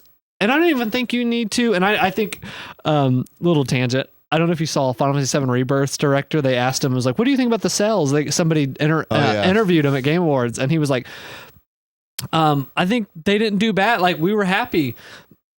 We just know that games have to be on different consoles now." So it was like, okay, you are like in a roundabout way saying it's over. Like exclusives are kind of over. Third party exclusives are kind of over. But I don't even think like you can do time exclusives somehow. You got to do whatever. But like, man, they just didn't. They have not catered to the games. They've talked about Game Pass and all these crazy server and teraflops for so long, and this saying this is not an Xbox and whatever, not an Xbox. This is an Xbox. Yeah. I said you have destroyed it. You've absolutely obliterated it. And I'll say this, especially after leaving this year, you can build a PC, you can have a PlayStation. That's all you need. I think for a lot of people, people are like jumping ship for that. That's the realm of the world we live in. If you game on console, just get a PlayStation. And if you're really that much of a diehard, just get a PC because Xbox is now a launcher app. It is no longer a dedicated. You can get an Xbox S and it's no more powerful or the same level of a computer. So just get a computer. So it just doesn't make any sense to me anymore to why you should own an Xbox. And PlayStation is putting their games on PC. It's like you can collect everybody then at that point, except for Nintendo. You might get a Switch. Yeah, well, you can collect. Never mind. Well, you can emulate. Yeah. Oh, We saw the shut death us of down. Yuzu. We saw the death of Yuzu. We did see that Nintendo went on a rampage this year. That was another thing. They didn't against, make any games, but they fucking went on. Yeah, they went on a rampage, shut them went on a down. holy war. They didn't want them anymore. So all that being said, there was a lot of stuff that happened this year. Yeah, 2024 was I would probably say it's a flop. I would say it was a poo-poo year for the industry as a whole. Layoffs. It was really. It made us rethink our freaking podcast of like, because it was like, do we do these every month? It's like I feel like all the news we had to cut down. It's like it was all depressing. It's all depressing, and it made me like not. There was games like Rebirth. Like made me think of 6th grade me, and it's like, wow, this is the best game I've played in this thing. So there was great stuff happening, but tornadoes all around, like tearing up the industry, and it's like. It was sad in a lot of ways. It kind of was a bummer. It was kind of a bummer. We're in the middle of the generation, and so maybe now on the back half of it, we're like, okay, maybe I get better. You know, I mean, but it's got to go up. I was going to ask you right now. How do we go get worse? I looked at the release schedule for 25. That's what I was going to ask. Is like, what are you guys excited about for 2025? Let's talk about what we're excited for next year. It's a little sparse. There's a lot in February. Yeah, and then there's GTA maybe. Yeah, there's Death Stranding 2. Yeah. There's GTA 6. There's Split Fiction. but the Metroid Prime 4. I wrote out a list. There is Switch 2. I think Switch 2. We've talked for years, but this year there's so much smoke, there's fire that we are getting. Stuff I got on my list. Civ 7. Okay. Which I do want to play. Yep. Avowed. Which I do want to play. That does look cool. That's a Microsoft thing. Monster Hunter Wilds. Frag Punk, that was that shooter where you use cards and it changes the world. It was just kind of a goofy little game. Xenoblade Chronicles X remaster. I just want to play that. Death Stranding 2, Doom the Dark Ages. Doesn't have a date, but it's next year. Oh, yeah, that's probably next year. Fable, they're saying is next year, but we'll see. Elden Ring Night Rain, which I just need to say, that game looks like ass. That game looks bad. Each new thing I hear about that, I'm pushed further and further away. Like, you can only have 3. There's some other weird stuff. I knew there was something off when I saw it. I was like, is that an expansion? That's a standalone game? That looks weird. And then when they said it was multiplayer, I was like, that's what it is. There's something off about it. Yeah. Fable, Ghost of Yotai, they're saying is next year. I have Ghost of Yotai on here. If that is next year, I'm 1 foot in. I'm not 2 feet in. These Sony sequels this gen, I've not. God of War with you. And Horizon. I love Ghost of Tsushima, but you're going to have to do something to get me, like maybe the time period's a little switched up or something. I love Ghost of Tsushima, but that left me full. I don't know if I need a sequel. I'm with you. GTA 6, Mafia: The Old Country. I can't explain it. That trailer looked good. Cool. Had me like, what, eat some spaghetti and watch the Godfather. Metal Gear Solid Delta. Yeah, I'm all in on that. Marvel 1943: Rise of Hydra. Oh, has really good looking cinematics. I did look at that. But that looked incredible. Yeah, I know what that is. Metroid Prime 4, Pokemon Legends Z to A. That one again. If you like Arceus, I think next year's pretty stacked. Splitgate 2, The Outer Worlds 2. I think we got a stacked year for 2025. There's some games. I think 2024 was kind of for me, for what I play, personally not the best. 2025 is looking like better. It's looking better. Yeah, it's looking better. So I'm feeling I know good in about February, Avowed, Monster Hunter Wilds. Yeah, I'm going to play both of those. Okay, 7. This will be the final conversation before we send off. Switch 2 comes out next year. It's $500 at launch. What? I'm guesstimating it. People are rumoring I don't think it might it'll be that much. I don't know if it comes out next year. I think it'll be 400. You think it'll be 400? Yeah, okay. The Switch was 3. 400. I think this will be 4. If it is not announced by March. A big part of their brand is they go cheaper on the components so that they can be more cost forward. There's no way they'll launch at 5. 400. No way they'll launch at 5. I don't think they'll launch it at 4. 400 with a Mario game at launch. Are you getting day one? Yeah, I'll get anything Nintendo makes day one. I'm one. Get the Switch day one. Okay. I just want you all to know the screen will be 900p. Oh yeah, I don't think it's going to be. It will not be. I only need, and some people are saying this is going to be 4K when docked. I don't.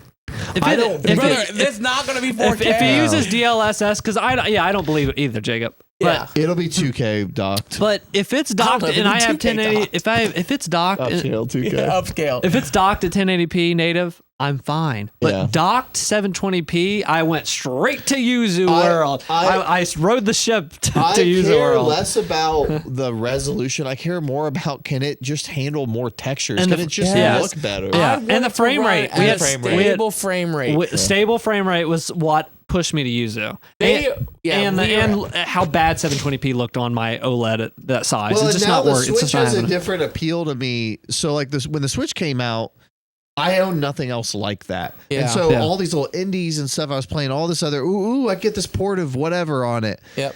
Now it's a Nintendo machine because I have the Steam Deck. I won't need it for the indies and all this other stuff. I just need it to run Nintendo games. And at a good frame rate. If it does that, then I'm all in. We are past, there is no reason the game should run at 22 frames per second.